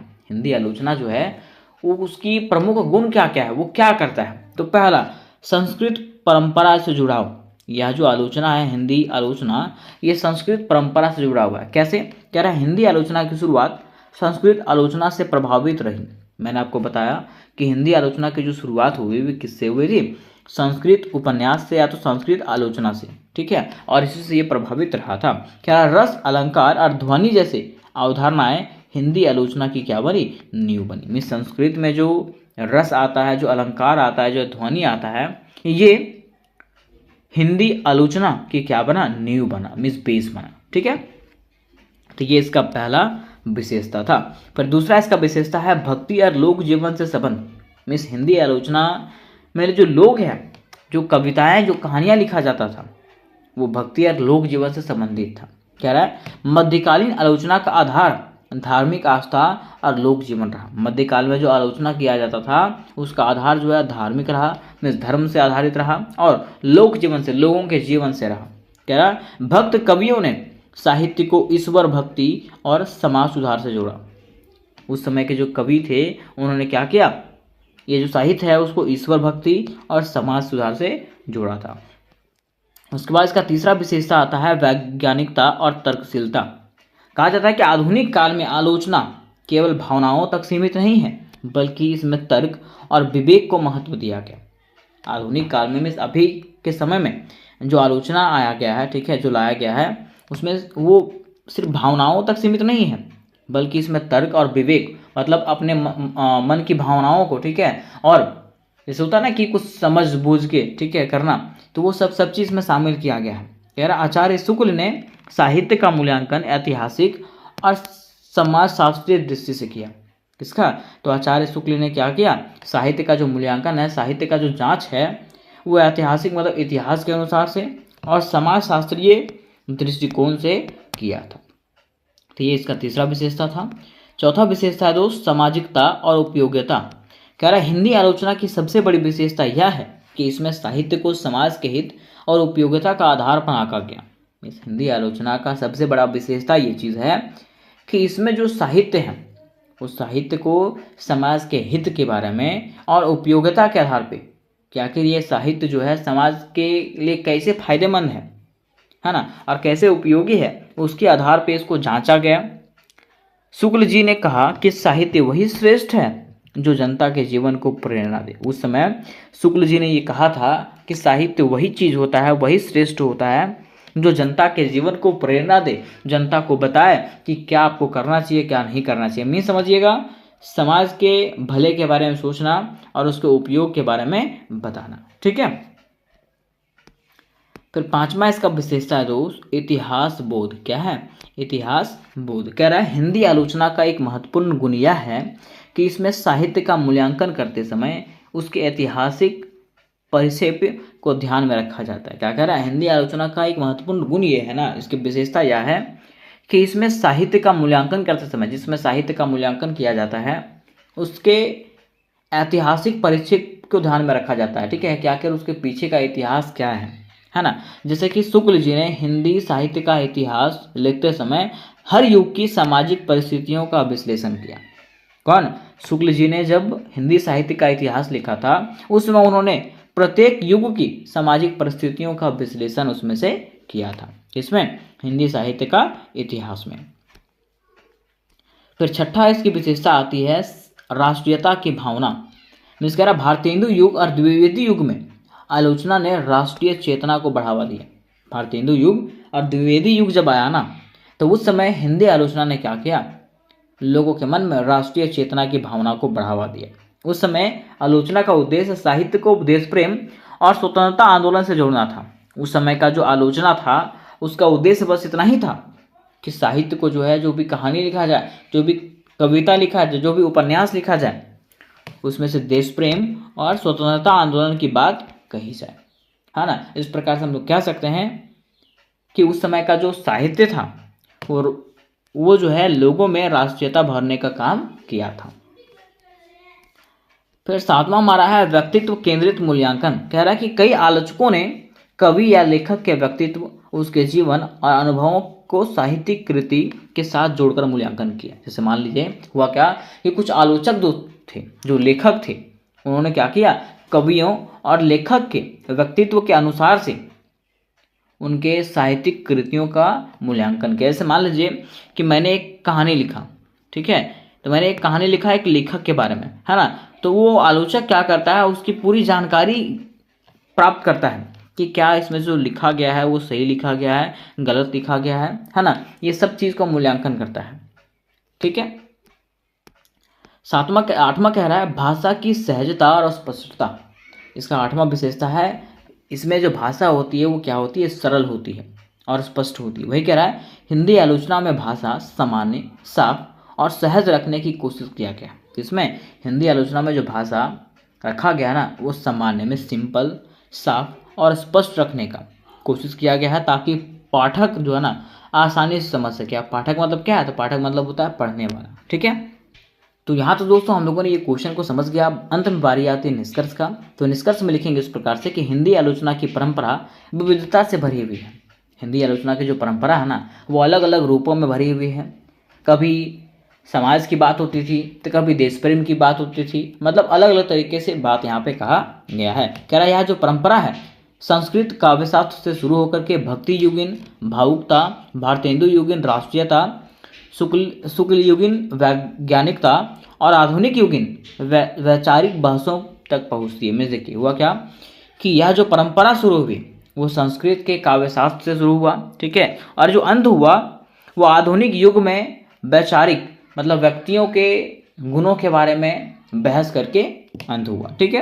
कह रहा संक्षेप में कह सकते हैं कि हिंदी आलोचना केवल साहित्य की अच्छाई और बुराई बताने तक सीमित नहीं है, बल्कि यह जो है समाज, संस्कृति और जीवन को समझने का एक साधन भी है। क्या? हिंदी आलोचना। तो उम्मीद करते हैं मेरे दोस्त कि ये क्वेश्चन आप समझे होंगे। इसका प्रश्न हमारा है हिंदी आलोचना की ऐतिहासिक विकास यात्रा की समीक्षा कीजिए। क्वेश्चन क्या है, हिंदी आलोचना जो है ना उसकी ऐतिहासिक विकास यात्रा, इसका इतिहास क्या रहा है ना, और किस प्रकार से ये विकास किया है, कौन, हिंदी आलोचना, उसके बारे में बताइए। अब अगर हिंदी आलोचना की विकास यात्रा को समझना है दोस्त, तो सबसे पहले हम लोग को ये समझना पड़ेगा कि आखिर हिंदी आलोचना क्या है। अब देखिए जहाँ भी आलोचना का शब्द है, क्या, जहाँ भी आलोचना का शब्द है मेरे दोस्त, आपको एक ही चीज़ समझना है, उसके अच्छाई और बुराई के बारे में जानना, है ना। आलोचना मतलब क्या होता है, अच्छाई और बुराई के बारे में जानना, ठीक है। अब यहाँ पे हिंदी आलोचना का मतलब क्या है, तो आप लोग जानते होंगे कि बहुत सारा कहानी होता है, बहुत सारा कविता होता है, ठीक है, कई निबंध होते हैं, कई उपन्यास होते हैं। तो ये सब जो साहित्य है उसके अच्छाई और बुराई को जांचना तथा उसमें क्या सुधार होना चाहिए, इसी को हम लोग क्या कहते हैं, हिंदी आलोचना कहते हैं। क्या कहते हैं दोस्त, हिंदी आलोचना, है ना। तो आखिर इसका विकास कैसे कैसे हुआ, शुरुआत किसने किया, इस चीज़ के बारे में हम लोग जानेंगे। तो सबसे पहले दोस्त लिखेंगे भूमिका। क्या लिखेंगे, भूमिका, और लिखेंगे इस प्रकार से कि किसी भी साहित्य के विकास में आलोचना बड़ा महत्व होता है। क्या कह रहा है, किसी भी साहित्य के विकास में आलोचना का जो है ना बड़ा महत्व होता है। क्यों, क्योंकि मान लीजिए साहित्य का मतलब क्या हो गया, कहानी, कविता, उपन्यास, निबंध, है ना। उसमें अगर सही और गलत चीज़ चुना ही नहीं जाएगा, मीन्स अच्छाई और बुराई उसका सुना ही नहीं जाएगा या तो जांचा ही नहीं जाएगा, तो क्या वो साहित्य विकास कर पाएगा, नहीं। तो वही कह रहा है किसी भी साहित्य के विकास में आलोचना जो है उसका बड़ा महत्व होता है। आलोचना का मतलब केवल निंदा करना नहीं, मतलब केवल बुराई करना नहीं, इसका असली अर्थ है साहित्य की अच्छाई बुराई को बताना तथा उसे समझना और पाठकों को सही दिशा देना। देखिए, मान लीजिए कोई कहानी है, ठीक है, कहानी को वो पढ़ेगा, उसको जांचेगा, उसके अच्छाई को बताएगा, उसके बुराई को बताएगा, जहाँ पे उसका बुराई है ना, वहाँ पे उसको सुधारने का भी प्रयास करेगा। इसी को हम लोग कहते हैं हिंदी आलोचना। तो हम लोग ये तो समझ गए कि आखिर हिंदी आलोचना क्या है। अब इसका विकास दोस्त कैसे कैसे हुआ, इस चीज़ को हम लोग जानेंगे, क्योंकि क्वेश्चन हमारा यही है ना। तो देखिए, कह रहा है आलोचना साहित्य के लिए दर्पण की तरह है। अगर बात करते हैं आलोचना का दोस्त, तो आलोचना जो है ना साहित्य के लिए दर्पण के समान है।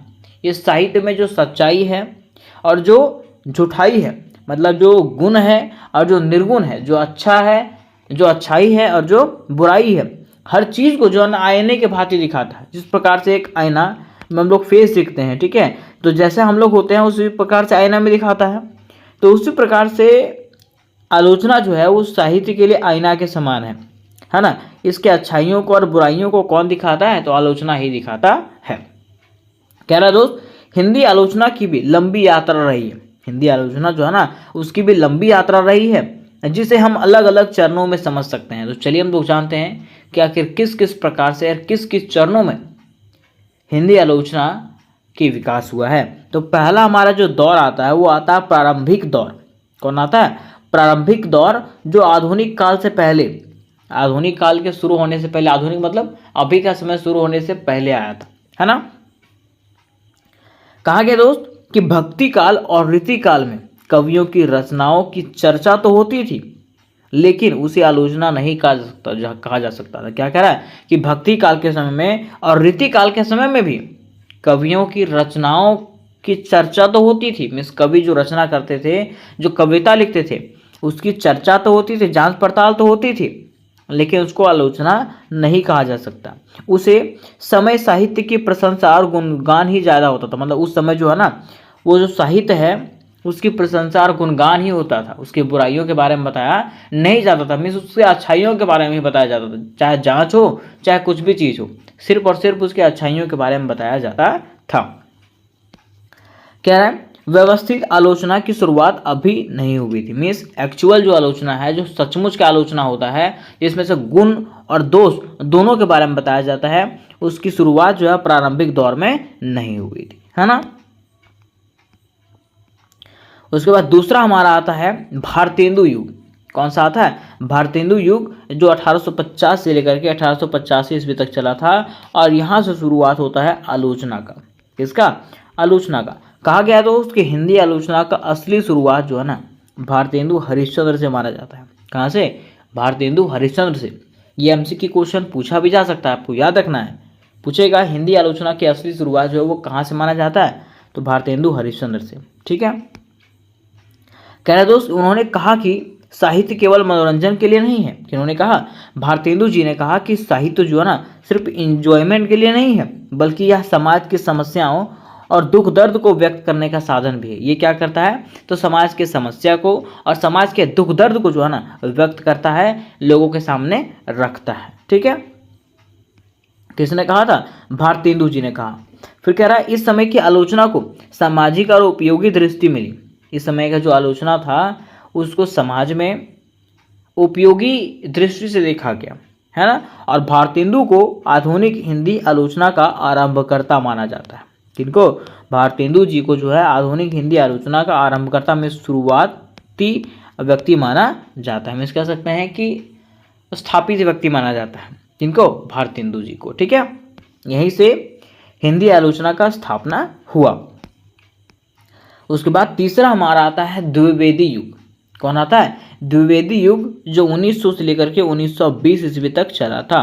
कह रहा दोस्त कि भारतेंदु के बाद महावीर प्रसाद द्विवेदी ने आलोचना को और मजबूत किया। भारतेंदु जी के बाद कौन आए? तो महावीर प्रसाद द्विवेदी जी आए, और इन्होंने आलोचना को और भी क्या किया? मजबूत रूप दिया। कैसे? कह रहा उन्होंने साहित्य में नैतिकता और समाज सुधार पर जोर दिया।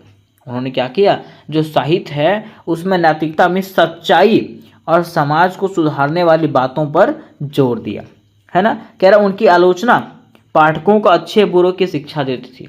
उनकी जो आलोचना थी वे जो है ना पाठकों को, मिस पढ़ने वालों को बताती थी कि क्या अच्छा है और क्या बुरा है, क्या अच्छा है और क्या खराब है ना। आगे कह रहा है इसी कारण इस दौर की आलोचना को उपदेशनात्मक आलोचना कहा जाता है।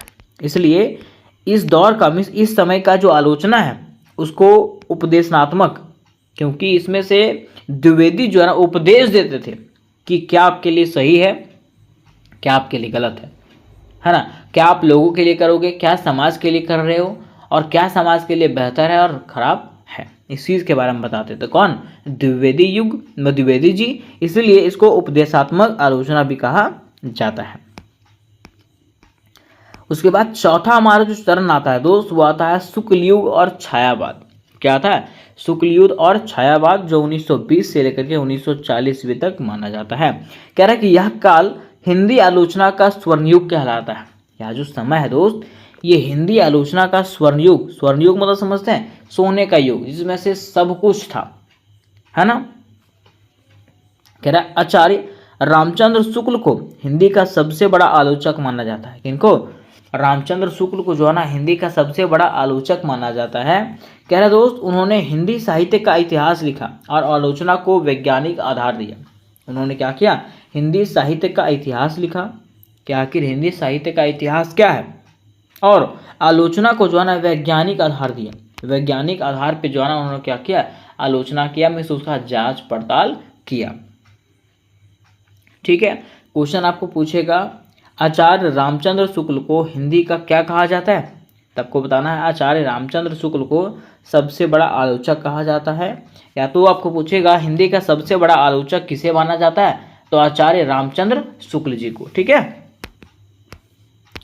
आगे कह रहे दोस्त कि शुक्ल जी ने कहा कि साहित्य का काम केवल सौंदर्य दिखाना नहीं बल्कि जीवन की सच्चाई और समाज के दुख दर्द को प्रकट करना है। ये किसने कहा? तो शुक्ल जी ने कहा कि साहित्य का काम, में साहित्य मतलब क्या? कहानी, कविता, उपन्यास, निबंध, इसका जो काम है सिर्फ सुंदरता दिखाना नहीं, मतलब सिर्फ एंजॉय करवाना नहीं, बल्कि ये जो है ना इसका काम होता है जीवन की सच्चाई को दिखाना, समाज के दुख दर्द को प्रकट करना, है ना। आपने देखा होगा कि बहुत सारे नाटक वाले आते हैं जो क्या करते हैं, अपने नाटक के थ्रू समाज में हो रही समस्याओं को दिखाते हैं। ठीक है, तो वही इन्होंने कहा था कि साहित्य का काम इस कहानी, कविता, नाटक और जो उपन्यास है इसका काम सिर्फ एंजॉय करवाना नहीं होता है बल्कि सच्चाई दिखाना और समाज के दुखों संकटों को बताना। ठीक है, इसी में कह रहा दोस्त कि इसी समय छायावाद के कवि जैसे प्रसाद, निराला, पंत और महादेवी वर्मा की कविताओं पर भी आलोचना किया गया। किस समय? तो शुक्ल युग और छायावाद के समय जो है ना क्या किया गया, तो छायावाद के कवि जैसे प्रसाद, निराला, पंत और महादेवी वर्मा की कविताओं पर भी आलोचना किया गया, मतलब उनके भी गुणों को और खराबियों को, बुराइयों को जो है ना निकाला गया, जांच पड़ताल किया गया। फिर पांचवा हमारा आता है दोस्त प्रयोगवाद और नई कविता, जो 1940 से 1960 के बीच में माना जाता है। कह रहा इस समय साहित्य में नए नए प्रयोग होने लगे। इस समय क्या होने लगा? तो साहित्य में नया नया प्रयोग होने लगा। इस समय आलोचना भी नए रूप में आई, और ये वही समय था जिस समय आलोचना ने क्या किया? एक नया रूप लिया, है ना। अब नया रूप क्या है? तो कह रहा रामविलास शर्मा ने साहित्य को मार्क्सवादी दृष्टि से देखा और कहा कि साहित्य को समाज और राजनीति से जोड़कर समझना चाहिए। अब देखिए इन्होंने आलोचना को, मतलब साहित्य को जो है इस प्रकार से बताया कि साहित्य जो है ऐसा ग्रंथ है जो समाज और राजनीति से जुड़ा हुआ होना चाहिए। किसने कहा? रामविलास शर्मा ने कहा, है ना। और इन्होंने साहित्य को जो है समाज और राजनीति से जोड़ा और उस प्रकार से उसकी जांच पड़ताल किया। ठीक है, इन्होंने रामविलास शर्मा ने। आगे कह रहे दोस्त कि इसी दौर में नामवर सिंह और अन्य आलोचकों ने भी साहित्य की नई दिशाओं पर काम किया। कब? तो इसी दौर में जो है नामवर सिंह और इसके अन्य आलोचकों ने क्या किया? साहित्य के नए दिशाओं पर भी काम किया था। अब हमारा छठा जो आता है दोस्त वो आता है आधुनिक और समकालीन आलोचना, जो 1970 के बाद अब तक रहा है। अब इसमें क्या सुधार हुआ है? तो कह रहा है यह जो आलोचना है वो और भी व्यापक हो गया है। यह आलोचना कैसा हो चुका है, और भी व्यापक मीन्स भयावह हो चुका है, ठीक है, ये फैल चुका है पूरा, है ना। कह रहा नामवर सिंह आधुनिक आलोचना के प्रमुख आलोचक हैं। कौन? नामवर सिंह। कोई पूछेगा आधुनिक आलोचना के प्रमुख आलोचक कौन है, तो नामवर सिंह, है ना। उनकी किताबें कविता के नए प्रतिमान और आधुनिक हिंदी कविता में बिंब विधान बहुत प्रसिद्ध हुई। मिस कर रहा है नामवर सिंह की जो कविताएं हैं, जो किताबें उन्होंने लिखा, वो क्या हुआ, काफी प्रसिद्ध हुआ। कह रहा दोस्त कि अब आलोचना में केवल सौंदर्य और समाज ही नहीं, बल्कि स्त्री आलोचना, दलित आलोचना, आदिवासी दृष्टिकोण और संस्कृति की आलोचना भी शामिल हो गई। अब देखिए क्या हुआ, आलोचना का मतलब क्या हो गया, तो आलोचना का मतलब समाज के बारे में ही नहीं, बल्कि स्त्री आलोचना, ठीक है, स्त्रियों के बारे में भी, कि स्त्रियों को सम्मान मिल रहा है कि नहीं, स्त्रियों का समान अधिकार मिल रहा है कि नहीं, कहीं स्त्रियों के साथ भेदभाव तो नहीं हो रहा है। फिर दलित आलोचना, हर चीज़ के बारे में जो है ना इसमें से सोचा गया। कब? आज़ादी के बाद वाला में, ठीक है। तो यहाँ तक दोस्तों हम लोगों ने ये समझ लिया कि आखिर हिंदी आलोचना क्या है और हिंदी आलोचना का विकास कैसे कैसे हुआ। अब अंत में बारी आती है निष्कर्ष का दोस्त। तो निष्कर्ष में बहुत ही आसान तरीके से लिखेंगे कि हिंदी आलोचना की यात्रा बहुत ही रोचक रही। कैसे रोचक रही? कह रहा है शुरू में यह केवल प्रशंसा तक ही सीमित था। शुरू में जब ये आया था उस समय जो है ना सिर्फ ये गुणों को बताता था, दोष वगैरह नहीं, सिर्फ गुणों को। अब दूसरा जब ये आया, कह रहा भारतेंदु और द्विवेदी युग ने इसे जो है समाज से जोड़ा, ठीक है। दूसरा जो आया था तो उसमें जो है इसको समाज से जोड़ा गया। तीसरा, शुक्ल जी ने इसे व्यवस्थित और वैज्ञानिक रूप दिया। अब जब तीसरा मोड़ आया तो शुक्ल जी ने क्या किया, इसको व्यवस्थित और वैज्ञानिक रूप दे दिया। चौथा, फिर आता है रामविलास शर्मा जी का, है ना। तो क्या रामविलास शर्मा और नामवर सिंह ने इसे विचारात्मक और आधुनिक रूप दिया। आधुनिक मतलब अभी के समय का रूप दिया। उसके बाद हमारा आता है आज का युग। कह रहा है आज आलोचना बहुविज्ञानी हो गई है, जिसमें समाज, राजनीति, स्त्री, दलित, संस्कृति सभी पहलू शामिल है। अब कह रहा ना कि आज का जो आलोचना है वो बहुव्यामी हो चुका है, ठीक है। इसमें बहुत सारी चीज़ों का सम्मिलित हो चुका है, जैसे कि समाज के बारे में, राजनीति के बारे में, स्त्रियों के बारे में, दलितों के बारे में, संस्कृति के बारे में, हर चीज़ के बारे में जो है ना इसमें आलोचना किया जाता है और जांच पड़ताल किया जाता है।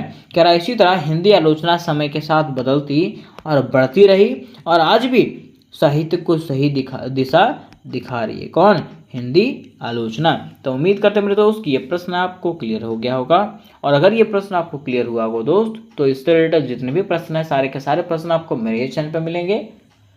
और अगर आपको इससे जुड़ी हुई प्रश्नों का लिंक चाहिए होगा तो सबका लिंक डिस्क्रिप्शन बॉक्स में दिया गया, वहाँ से जा करके आप लोग सारे वीडियोज़ को देख सकते हो। और उसके साथ साथ आप मेरे व्हाट्सएप ग्रुप में भी ज्वाइन हो सकते हो, जिसका लिंक डिस्क्रिप्शन बॉक्स में दिया गया है। तो वीडियो आपको कैसा लगा ये कमेंट करके बताइएगा, और नेक्स्ट क्वेश्चन आपको कौन सा चाहिए ये भी कमेंट करके मुझे बताइएगा। तो मिलता है नेक्स्ट वीडियो में दोस्त, तब तक के लिए जय हिंद, जय भारत। आज के वीडियो में आपको एक नहीं चार ऐसे प्रश्नों को बताने वाला हूं जो आपके एग्जामिनेशन के लिए 100% श्योर होने वाला है। मिस आपके एग्जामिनेशन में पूछेगा तो पूछेगा। तो आज का प्रश्न हमारा है, आचार्य हजारी प्रसाद द्विवेदी की आलोचनात्मक दृष्टि पर प्रकाश डालिए। पहला क्वेश्चन क्या है? आचार्य हजारी प्रसाद द्विवेदी की आलोचनात्मक दृष्टि। दूसरा है डॉक्टर नागेंद्र की आलोचनात्मक पद्धति का मूल्यांकन कीजिए। तीसरा हमारा है डॉक्टर नंद दुलारे वाजपेयी की आलोचनात्मक दृष्टि, ठीक है। और चौथा हमारा है डॉक्टर रामविलास शर्मा की आलोचनात्मक दृष्टि। मतलब देखिए ये जो चारों प्रश्न है वो अलग अलग व्यक्ति का है, लेकिन क्वेश्चन यहाँ पे यही पूछा है कि इसकी आलोचनात्मक दृष्टि पर प्रकाश डालिए। तो चलिए मेरे दोस्तों, आज की वीडियो में मैं आपको इस प्रकार का उत्तर बताने वाला हूँ कि चाहे कोई भी क्वेश्चन आ जाए, इस प्रकार से अगर कवियों का नाम रहे वहाँ पे, और अगर क्वेश्चन में ये दे दे कि आलोचनात्मक दृष्टि बताइए या तो आलोचनात्मक दृष्टि पर प्रकाश डालिए, तो बस आपको वही लिखना है, एक भी मार्क्स आपका कटने वाला नहीं है। मैं आपको आज ट्रिक से बताऊंगा, ठीक है। वो ट्रिक आपको फॉलो करना है और आपके सारे के सारे प्रश्न बन जाएंगे। तो चलिए मेरे दोस्त, मैं आपको बताता हूँ कि इनमें से चाहे कोई भी क्वेश्चन आ जाए आपको बनाना कैसे है ना। आपको स्टार्ट करना है भूमिका से, कहाँ से? भूमिका से। और लिखना इस प्रकार से कि हिंदी आलोचना का विकास अनेक विद्वानों और विचारकों के योगदान से हुआ। जैसे मैं आपको बता रहा हूँ, चाहे कोई भी क्वेश्चन आ जाए आपको लिखना वैसा ही है ना। क्या कह रहा है? हिंदी आलोचना का जो विकास हुआ है वो अनेक विद्वानों और विचारकों के योगदान से हुआ है ना, जिसमें से आचार्य हजारी प्रसाद द्विवेदी, डॉक्टर नागेंद्र, डॉक्टर नंद दुलारे वाजपेयी और डॉक्टर रामविलास शर्मा, ये सभी ऐसे आलोचक हैं जिन्होंने हिंदी साहित्य को एक नया दिशा दिया।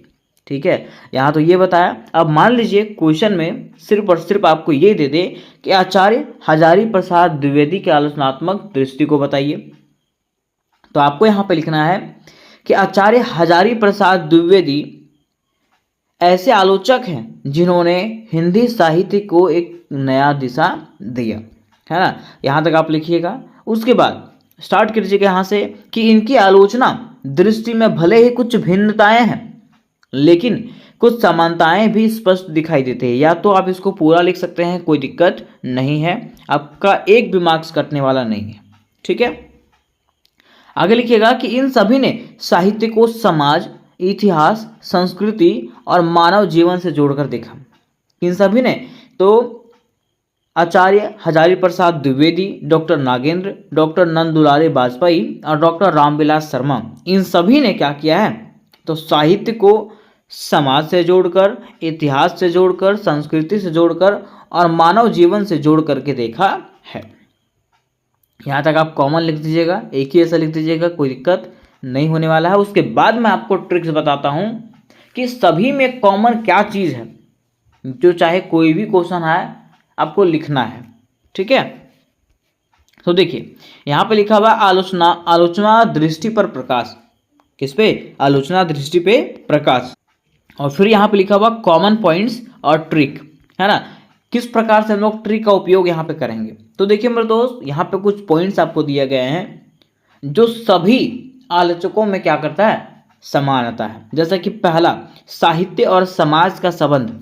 ये जो है ना, चारों आलोचक मानते थे, चारों आलोचक मानते थे कि साहित्य और समाज का संबंध है ना।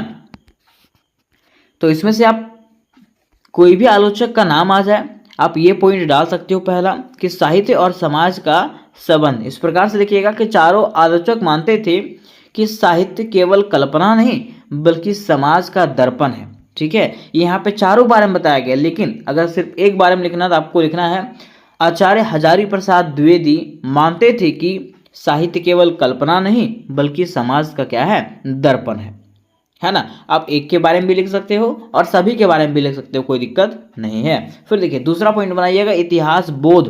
क्या बनाइएगा? इतिहास बोध। और लिखना है कि इन सब की आलोचना में ऐतिहासिक दृष्टि और परंपरा का गहरा प्रभाव है। अब इन सभी मतलब वो चारों के बारे में कह रहा है, लेकिन अगर आपको स्पेशली किसी के बारे में कहना है तो आपको लिखना है आचार्य हजारी प्रसाद द्विवेदी की आलोचना में ऐतिहासिक दृष्टि और परंपरा का गहरा प्रभाव है। इस प्रकार से आपको दूसरा पॉइंट खत्म करना है। फिर तीसरा पॉइंट है भारतीय संस्कृति और परंपरा, है ना, जो सभी आलोचकों में सेम है। तो वही लिखा हुआ है कि सभी ने भारतीय जीवन मूल्यों, संस्कृति और दार्शनिक दृष्टियों का महत्व दिया। तो अगर आपको एक के बारे में लिखना है तो यहाँ पर लिखना है आचार्य हजारी प्रसाद द्विवेदी ने भारतीय जीवन मूल्यों, संस्कृति और दार्शनिक दृष्टियों का महत्व दिया, ऐसे करके। ठीक है, उसी प्रकार से आपका 4 वाला भी रहेगा, है ना, 5 वाला भी रहेगा। ठीक है, उसके बाद 6 वाला भी रहेगा, 7 वाला भी रहेगा। ठीक है, और 7 के बाद आने के बाद, है ना, जब 7 तक आप सेम लिख लीजिएगा पॉइंट, ये पॉइंट्स है ना, पॉइंट्स बना के आप लिख लीजिए, चाहे कोई भी पॉइंट्स में आ जाए, चाहे कोई भी कवि के बारे में पूछे, आपको इन पॉइंट्स को बना करके जो है ना आंसर लिखना है। तो चलिए अब मैं आपको इसको विस्तार से बताता हूँ। पहला हमारा पॉइंट था साहित्य और समाज का संबंध। अगर आपको एक कवि के बारे में लिखना है तो कैसे लिखिएगा? तो देखिए दोस्त, कह रहा है कि इन चारों आलोचकों का मानना था कि साहित्य का असली मूल्य तभी समझा जा सकता है जब उसे समाज से जोड़कर देखा जाए। देखिए, इन चारों आलोचकों का यही मानना था कि साहित्य का जो असली मूल्य होता है वो तभी समझा जा सकता है जब उसे समाज से जोड़कर देखा जाएगा तब। है ना। अब यहाँ पे अगर मान लीजिए आपको एक के बारे में लिखना है तो आपको लिखना है डॉक्टर हजारी प्रसाद द्विवेदी का मानना था कि साहित्य का असली मूल्य तभी समझा जा सकता है जब उसे समाज से जोड़कर देखा जाए, है ना। कह रहा है वे कहते थे कि साहित्य केवल मनोरंजन का साधन नहीं बल्कि यह समाज की समस्याओं, संघर्षों और सपनों का दर्पण है। ये कौन कहते थे? तो वो चारों आलोचक कहते थे, लेकिन जिसके बारे में आप लिखोगे उसका नाम यहाँ पे लिख दीजिएगा, ठीक। उसके बाद पॉइंट बनाइएगा कि हजारी प्रसाद द्विवेदी ने कबीर जैसे संत कवियों को समाज सुधारक के रूप में प्रस्तुत किया, ठीक। फिर दूसरा है डॉक्टर नागेंद्र ने साहित्य को समाज की चेतना से जोड़ा। अब जिसके बारे में आप लिखिएगा उसका पॉइंट यहाँ पे लिख दीजिएगा, है ना। तीसरा, डॉक्टर वाजपेयी ने साहित्य में जीवन की सच्चाई को देखा। चौथा, डॉक्टर रामविलास शर्मा ने मजदूर, किसान और आम जनता की समस्याओं को साहित्य के केंद्र में रखा। तो जिसके बारे में आप लिखिएगा उसके बारे में यहाँ पे आपको पॉइंट बैठा देना है, ठीक है। अब उसके बाद दूसरा पॉइंट में हम लोग लिखेंगे ऐतिहासिक और परंपरा बोध। क्या लिखेंगे? ऐतिहासिक और परंपरा बोध। कह रहा दोस्त कि चारों आलोचकों में इतिहास बोध गहरा था, मतलब ये चारों के चारों इतिहास से डूबे हुए थे, है ना। कह रहा दोस्त कि वे मानते थे कि साहित्य का सही मूल्यांकन तभी संभव है जब उसके ऐतिहासिक और सांस्कृतिक संदर्भों को ध्यान में रखा जाए, ठीक। अब देखिए इसमें से अगर एक के बारे में लिखना है तो आपको वही लिखना है कि डॉक्टर हजारी प्रसाद द्विवेदी में इतिहास बोध का गहरा प्रभाव था, ठीक है। वे मानते थे कि साहित्य का सही मूल्यांकन तभी संभव है जब उसके ऐतिहासिक और सांस्कृतिक संदर्भों को ध्यान में रखा जाए। देखिए क्या कह रहा है कि आलोचना तभी संभव है जब उसके इतिहास को और संस्कृति को जो है ना सेंटर में रखा जाए, उसके संस्कृति को लेकर के और उसके इतिहास को चला जाए, तभी जो है आलोचना संभव है ना। तो ये दूसरा पॉइंट था। इसमें से देखिए अब जिसके बारे में आप लिखिएगा उसका पॉइंट इस प्रकार से लिखिएगा कि हजारी प्रसाद द्विवेदी ने भारतीय संस्कृति और पुरानी परंपराओं का गहन अध्ययन किया। किसने? हजारी प्रसाद द्विवेदी ने। फिर दूसरा आता है नागेंद्र ने साहित्य के विकास को युग और प्रवृत्तियों के हिसाब से देखा। ये दूसरा व्यक्ति का हो गया। तीसरे कवि का यहाँ पे आता है नंद दुलारे वाजपेयी ने साहित्य की ऐतिहासिक परंपरा को स्पष्ट किया, है ना। और चौथा आता है रामविलास शर्मा ने हिंदी साहित्य को भारतीय इतिहास और समाज से जोड़कर विश्लेषित किया। तो इस प्रकार से दूसरा पॉइंट आपको खत्म करना है, चाहे कोई भी पॉइंट का नाम क्यों ना आ जाए। फिर तीसरा हमारा आता है भारतीय संस्कृति और जीवन मूल्य। कह रहा है चारों आलोचकों ने, चारों मतलब किसी का भी नाम यहाँ पे दे सकते हैं, है ना, उन्होंने भारतीय संस्कृति, आत्मीयता और जीवन मूल्यों को महत्व दिया। किन्होंने? जो चारों आलोचक थे सभी ने, है ना। तो उनमें से किसी का नाम भी यहाँ पे दे सकते हैं। कह रहा है द्विवेदी जी ने साहित्य को भारतीय आध्यात्मिक परंपरा से जोड़ा। किसने? द्विवेदी जी ने, ठीक है। फिर दूसरा हमारा कह रहा है नागेंद्र जी ने भारतीय चिंतन को आधुनिक आलोचकों में जगह दिया। किसको? भारतीय चिंतन को, है ना, आधुनिक आलोचना में क्या किया? जगह दिया। तीसरा हमारा कह रहा है वाजपेयी जी ने संस्कृति और साहित्य के गहरे संबंध को दिखाया। किन्होंने दिखाया? वाजपेयी जी ने, है ना। और चौथा हमारा आता है रामविलास शर्मा ने राष्ट्रीय संस्कृति और सामाजिक क्रांति के पहलुओं पर ध्यान दिया। तो इस प्रकार से आपको तीसरे पॉइंट को समाप्त करना है। अब उसके बाद हमारा आता है चौथा पॉइंट जो हमारा है प्रगतिशील और समाजवादी दृष्टि। क्या है? प्रगतिशील और समाजवादी दृष्टि। लिखिएगा इस प्रकार से कि इन चारों आलोचकों पर, मतलब जो जहाँ पे जिसके बारे में आप लिख रहे हैं उसका नाम आप लिख दीजिएगा और लिखिएगा कि इन आलोचकों पर प्रगतिशील विचारधारा का प्रभाव रहा। ये जो आलोचक हैं, जैसे मान लिया रामविलास शर्मा है तो लिखिएगा रामविलास शर्मा आलोचक पर प्रगतिशील विचारधारा का प्रभाव रहा। वे सभी समाज के दबे कुचले वर्ग के पक्षधार थे। मतलब समाज में जो दबे कुचले वर्ग थे, है ना, जिनको हीन नजर से देखा जाता था, उसके पक्ष में थे ये सब कवि लोग, है ना। कह रहा दोस्त कि द्विवेदी जी ने मानवतावाद को महत्व दिया। किसने? द्विवेदी जी ने मानवतावाद को महत्व दिया, उसके तरफ उन्होंने देखा। फिर दूसरा कह रहा है नागेंद्र ने साहित्य में सामाजिक चेतना को स्थान दिया। किसने? नागेंद्र ने। फिर तीसरा हमारा कह रहा है वाजपेयी जी ने साहित्य में जीवन की सच्चाई और मानवीय संघर्ष को प्रमुखता दिया। किन्होंने? वाजपेयी जी ने। चौथा हमारा आता है रामविलास शर्मा। तो कह रहा रामविलास शर्मा ने सीधे सीधे वर्ग संघर्ष, मजदूर किसान और समाजवादी दृष्टिकोण को आलोचना का आधार बनाया, है ना। मतलब देखिए उन्होंने जो है सभी के बारे में बताया, ठीक है। वर्ग संघर्ष जो होता है, जो मजदूर किसान और समाजवादी दृष्टिकोण है, सब चीज़ को उन्होंने अपने आलोचना का आधार बनाया और बताया कि कैसे हमारे देश में, हमारे क्षेत्र में वर्ग संघर्ष होता है, किसान और मजदूरों का शोषण होता है ना। हर चीज़ के बारे में उन्होंने क्या किया? आवाज़ उठाया। किन्होंने? रामविलास शर्मा ने। तो ये हमारा चौथा पॉइंट यहाँ तक समाप्त होता है।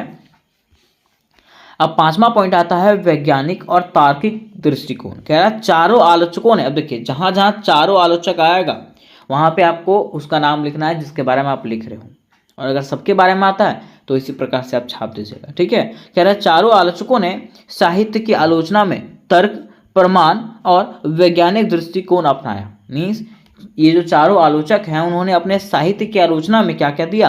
तर्क मतलब सच्चाई, प्रमाण मतलब सबूत, और वैज्ञानिक दृष्टिकोण, ठीक है, विज्ञान के दृष्टिकोण से जो है ना आलोचना का आधार बनाया। कह रहा हूँ इन्होंने साहित्य को केवल भावुकता से नहीं बल्कि विवेक और विश्लेषण से समझने का कोशिश किया। देखिए इन्होंने जो है ना क्या किया, तो साहित्य को जो है ना सिर्फ भावुकता से नहीं, भावुकता मतलब अपने भाव से नहीं, बल्कि विवेक, बुद्धि से और विश्लेषण, जांच करके जो है ना उसको समझने का कोशिश किया। किन्होंने? तो ये चारों आलोचकों ने, ठीक है। तो इस प्रकार से आपका पांचवा पॉइंट खत्म होता है। फिर आइएगा छठा पॉइंट में। छठा पॉइंट में लिखिएगा इस प्रकार से कि इन सब की, मतलब छठा पॉइंट हमारा है भाषा और अभिव्यक्ति। क्या है? भाषा और अभिव्यक्ति। इस प्रकार से लिखिएगा कि इन सब की आलोचना में, इन सब की आलोचना दृष्टि में भाषा की शक्ति, अभिव्यक्ति की स्पष्टता को विशेष महत्व है। मतलब देखिए इन्होंने जो आलोचना किया है, इन चारों ने जो आलोचना किया है उसमें से सबसे ज़्यादा महत्व जो है वो किसका है? भाषा का और अभिव्यक्ति की स्पष्टता का, है ना। आगे लिखिएगा कि द्विवेदी जी की आलोचना भाषा शैली में सौंदर्य और गंभीरता है। द्विवेदी जी की जो आलोचना है और उसकी जो भाषा शैली है वो कैसी है? सौंदर्य है और गंभीरता पूर्वक है ना। दूसरा कह रहा है नागेंद्र ने सरल और तार्किक भाषा का उपयोग किया। सरल मतलब आसान और तार्किक जो सच है उसी के, ठीक है। तीसरा कह रहा है वाजपेयी जी का आलोचना सहज और व्यापारिक है। वाजपेयी जी का जो आलोचना है वो सहज, सहज मतलब आसान है, और व्यावहारिक जो सच है वही, है ना। और चौथा है रामविलास शर्मा की भाषा जोशीली और संघर्षमयी दिखाई देती है, ठीक है। और रामविलास शर्मा का जो भाषा था वो जोशीली मतलब आपके मन में जो है ना, आपके हृदय में जोश भर देगा और संघर्ष करने की भावना जो है आपके अंदर आ जाएगी। ये किसकी भाषा थी? तो रामविलास शर्मा की। तो जिसके बारे में आप लिखोगे उसके पॉइंट्स को आप उसमें लिख दीजिएगा, ठीक है। उसके बाद मेरे दोस्त बारी आती है निष्कर्ष का। मिस यहाँ तक जो है आपके ये जो पॉइंट्स हैं वो कोई भी कवि के बारे में क्यों ना दे दे, आपको सेम प्रकार से उत्तर लिखना है, ठीक है। तो मैं उम्मीद करता हूँ कि ये चीज़ आप समझ गए होंगे। तो चलिए हम लोग बढ़ते हैं इसके निष्कर्ष की तरफ, और निष्कर्ष में लिखेंगे इस प्रकार से दोस्त कि इस प्रकार हम देख सकते हैं कि हजारी प्रसाद द्विवेदी, नागेंद्र नंद दुलारे वाजपेयी और रामविलास शर्मा, चारों आलोचकों की दृष्टि अलग अलग होने के बावजूद भी कुछ बातों में एक जैसी है। इनकी दृष्टि अलग अलग है लेकिन कुछ ऐसा पॉइंट है जिसमें से ये सारे जो है ना एक जैसे हैं, है ना। कह रहा इनकी आलोचना में समाज, इतिहास, संस्कृति, प्रगतिशीलता और तार्किकता का समन्वय मिलता है। इनका जो इतिहास रहा है, इनका जो आलोचना रहा है उसमें से समाज के बारे में, इतिहास के बारे में, संस्कृति के बारे में, प्रगतिशीलता के बारे में और तार्किकता मतलब सच्चाई का जो है ना मेल रहा है, समन्वय रहा है ना। यही कारण है कि हिंदी आलोचना के इतिहास में इनका योगदान जो है वो क्या है? बहुत ही महत्वपूर्ण है। तो इस प्रकार से दोस्त कोई भी कवि के बारे में अगर क्वेश्चन आपको पूछता है तो आप आराम से उत्तर दे सकते हो। और अगर इससे रिलेटेड कोई प्रश्न होगा तो मुझे कमेंट बॉक्स में ज़रूर पूछिएगा, ठीक है। उसके साथ साथ दोस्त आप मुझे कमेंट करके बताएं कि आपको मेजर 13, मेजर 14 और मेजर 15 का VVI क्वेश्चंस आपको चाहिए कि नहीं चाहिए। और अगर आपको मेजर 12 हिंदी के महासंग्राम वीडियो चाहिए होगा तो मुझे कमेंट करके जरूर बताइएगा। तो मिलता है नेक्स्ट वीडियो में, तब तक के लिए जय हिंद जय भारत। कि ये वही क्वेश्चंस हैं जो प्रत्येक वर्ष रिपीटेड है ना, जो प्रत्येक वर्ष घुमा फिरा करके पूछे जाते हैं। तो चलिए एक एक करके मैं इन प्रश्नों को आपको बताता हूँ और मैं गारंटी देता हूँ कि बस आपको एक एक बार सुनना है और आपके माइंड में ये हमेशा हमेशा के लिए याद हो जाएगा। तो देखिए पहला क्वेश्चन आपका कह रहा है दोस्त कि हिंदी आलोचना का वास्तविक प्रारंभ किससे माना जाता है। क्वेश्चन क्या कह रहा है, हिंदी आलोचना का जो शुरुआत हुआ उसके वास्तविक संस्थापक किसको कहा जाता है। तो इसके वास्तविक संस्थापक जो है ना रामचंद्र शुक्ल को कहा जाता है। किसको, रामचंद्र शुक्ल को। ठीक है, कोई पूछेगा हिंदी आलोचना का वास्तविक संस्थापक कौन है, तो रामचंद्र शुक्ल। ठीक है, और यहीं से हिंदी आलोचना का प्रारंभ हुआ था। फिर मेरे दोस्त क्वेश्चन नंबर 2 हमारा कह रहा है आलोचना का शाब्दिक अर्थ क्या है। अगर बात करते हैं आलोचना की शाब्दिक अर्थ का, तो आलोचना का शाब्दिक अर्थ होता है विवेचन। क्या होता है, विवेचन। ठीक है, मतलब उसका जांच करना और विवेचना करना, है ना। अगले क्वेश्चन की बात करते हैं दोस्त। अगला क्वेश्चन हमारा कह रहा है आलोचना का कार्य साहित्य का मूल्यांकन करना है। यह कथन किसका है, मीन्स ये किसने कहा कि आलोचना का कार्य साहित्य का मूल्यांकन करना है। ये किसने कहा था, तो रामचंद्र शुक्ल ने कहा था। किसने, रामचंद्र शुक्ल ने। ठीक है, बस आपको देखना है और सुनते चले जाना है।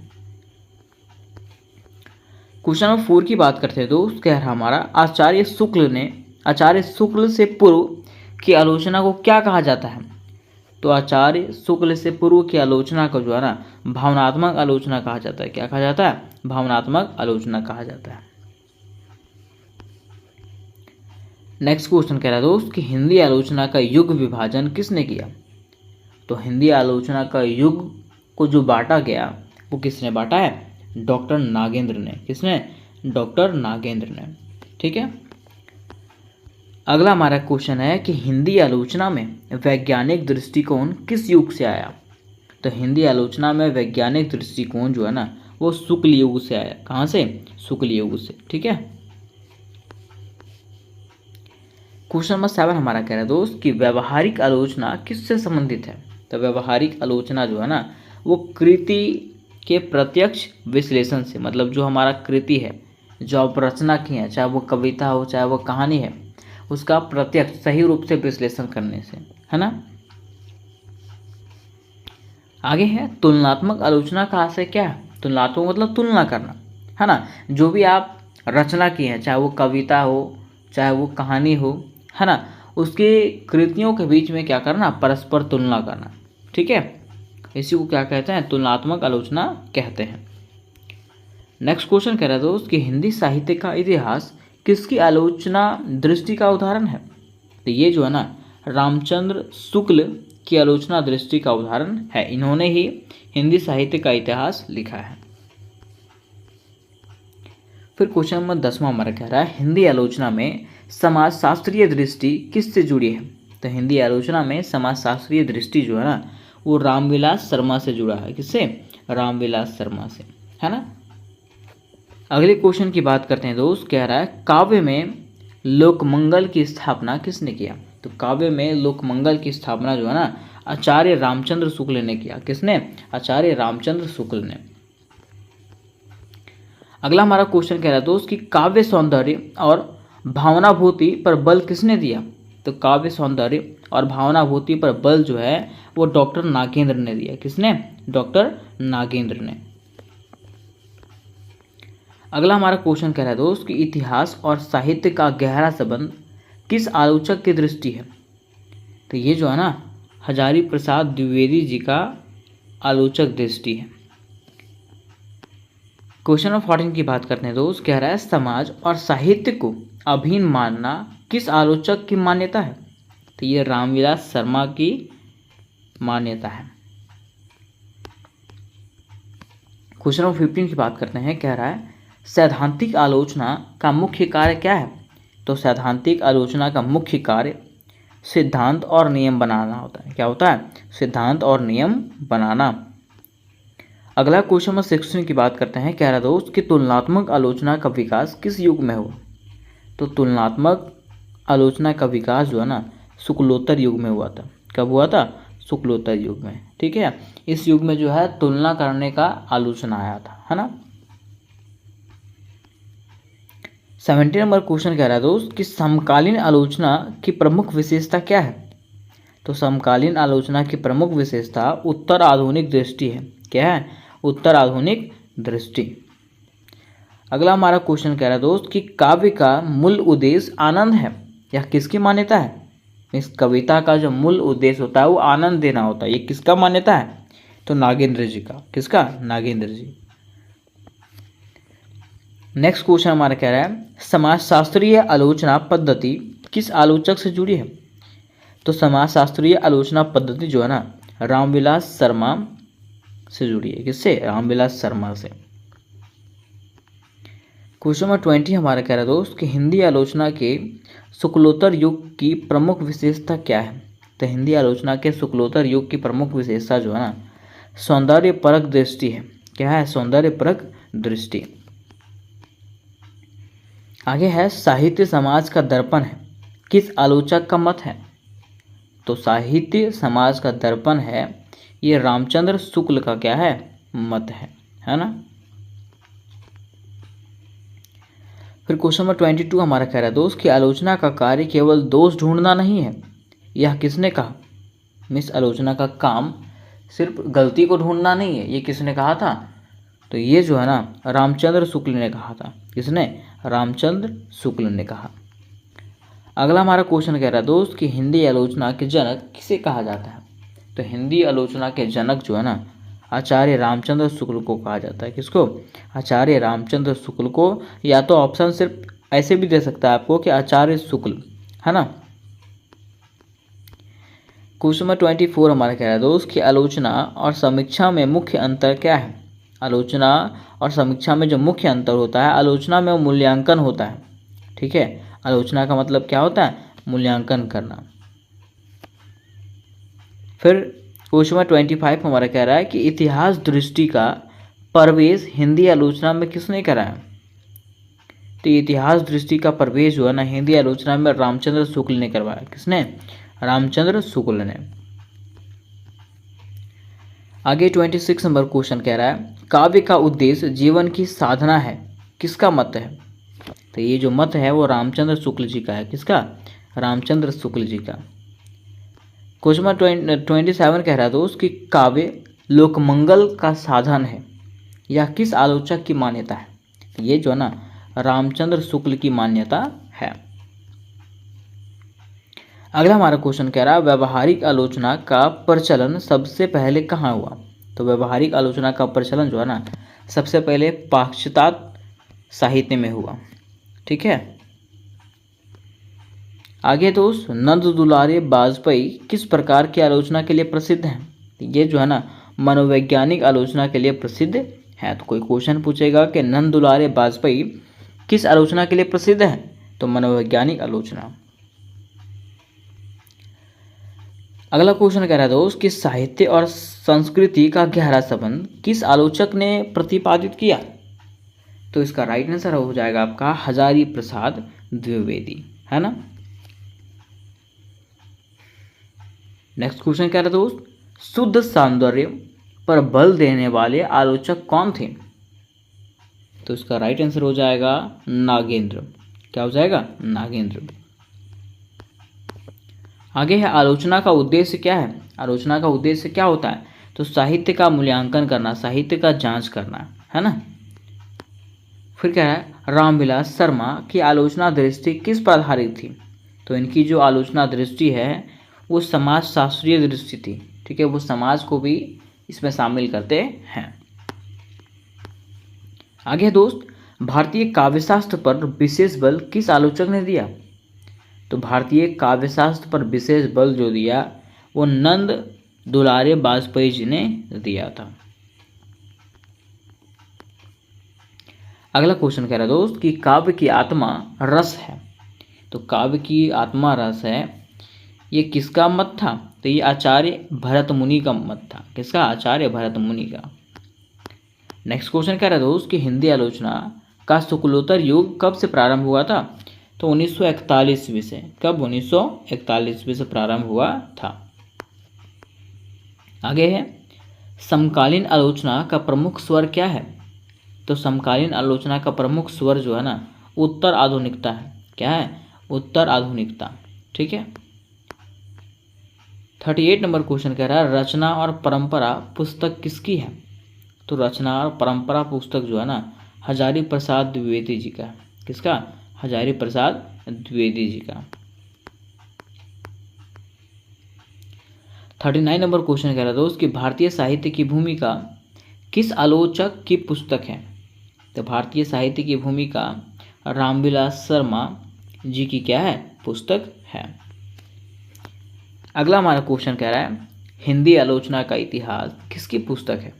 तो हिंदी आलोचना का इतिहास जो है ना, नंद दुलारे बाजपेयी जी की क्या है? किताब है। फिर कह रहा है दोस्त कि लोक जीवन और हिंदी कविता किसकी कृति है? तो ये जो है ना, रामविलास शर्मा जी ने लिखा है। अगला हमारा क्वेश्चन कह रहा है कि काव्य और कविता पुस्तक किसकी है? तो ये जो है डॉक्टर नागेंद्र प्रसाद की है। किनकी? डॉक्टर नागेंद्र जी की। अगला हमारा क्वेश्चन कह रहा है दोस्त कि नंद दुलारे बाजपेयी को किस उपाधि से नवाजा जाता है? तो इनको जो है ना, हिंदी आलोचना का इतिहासकार कहा जाता है। क्या कहा जाता है? हिंदी आलोचना का इतिहासकार। अगला हमारा क्वेश्चन कह रहा है दोस्त कि काव्य में कल्पना की प्रधानता किसने मानी? तो काव्य में कल्पना की प्रधानता जो है ना, वो नागेंद्र जी ने माना था। किन्होंने? नागेंद्र जी ने। फिर हमारा नेक्स्ट क्वेश्चन कह रहा है, काव्य में जीवन दृष्टि पर बल किसने दिया? तो काव्य में जीवन दृष्टि पर जो बल दिया वे रामचंद्र शुक्ल थे। कौन थे? रामचंद्र शुक्ल। 46 नंबर क्वेश्चन कह रहा है, इतिहास परक आलोचना का श्रेय किसे है? तो इतिहास परक आलोचना का श्रेय जो है ना, आचार्य रामचंद्र शुक्ल जी को है। किसको? आचार्य रामचंद्र शुक्ल जी को। 47 नंबर क्वेश्चन कह रहा है, साहित्य और समाज का संबंध किसने प्रतिपादित किया? तो ये जो है रामविलास शर्मा जी ने प्रतिपादित किया था। क्वेश्चन नंबर 48 कह रहा है, शुक्लोत्तर आलोचना की प्रमुख प्रवृत्ति क्या है? तो शुक्लोत्तर आलोचना की प्रमुख प्रवृत्ति जो है ना, वो सौंदर्य परक आलोचना है। क्या है? सौंदर्य परक आलोचना। ठीक है। फिर 49 नंबर क्वेश्चन कह रहा है, हिंदी आलोचना का स्वर्ण युग किस युग को कहा जाता है? तो हिंदी आलोचना का स्वर्ण युग जो है ना, शुक्ल युग को कहा जाता है। किसको? शुक्ल युग को। फिर नेक्स्ट क्वेश्चन हमारा कह रहा है कि समकालीन आलोचना का प्रमुख गुण क्या है? तो समकालीन आलोचना का जो प्रमुख गुण है वह विविधता।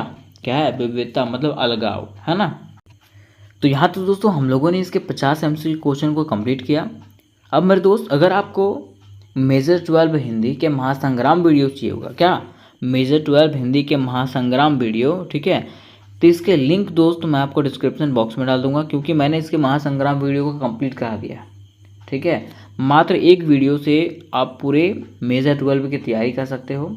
तो उसका लिंक दोस्तों आपको डिस्क्रिप्शन बॉक्स में मिल जाएगा। उसके साथ साथ अगर आपको मेरे व्हाट्सएप ग्रुप में या तो टेलीग्राम ग्रुप में जुड़ना होगा तो उसका भी लिंक आपको डिस्क्रिप्शन बॉक्स में मिलेगा। तो मिलता है नेक्स्ट वीडियो में, तब तक के लिए जय हिंद, जय भारत।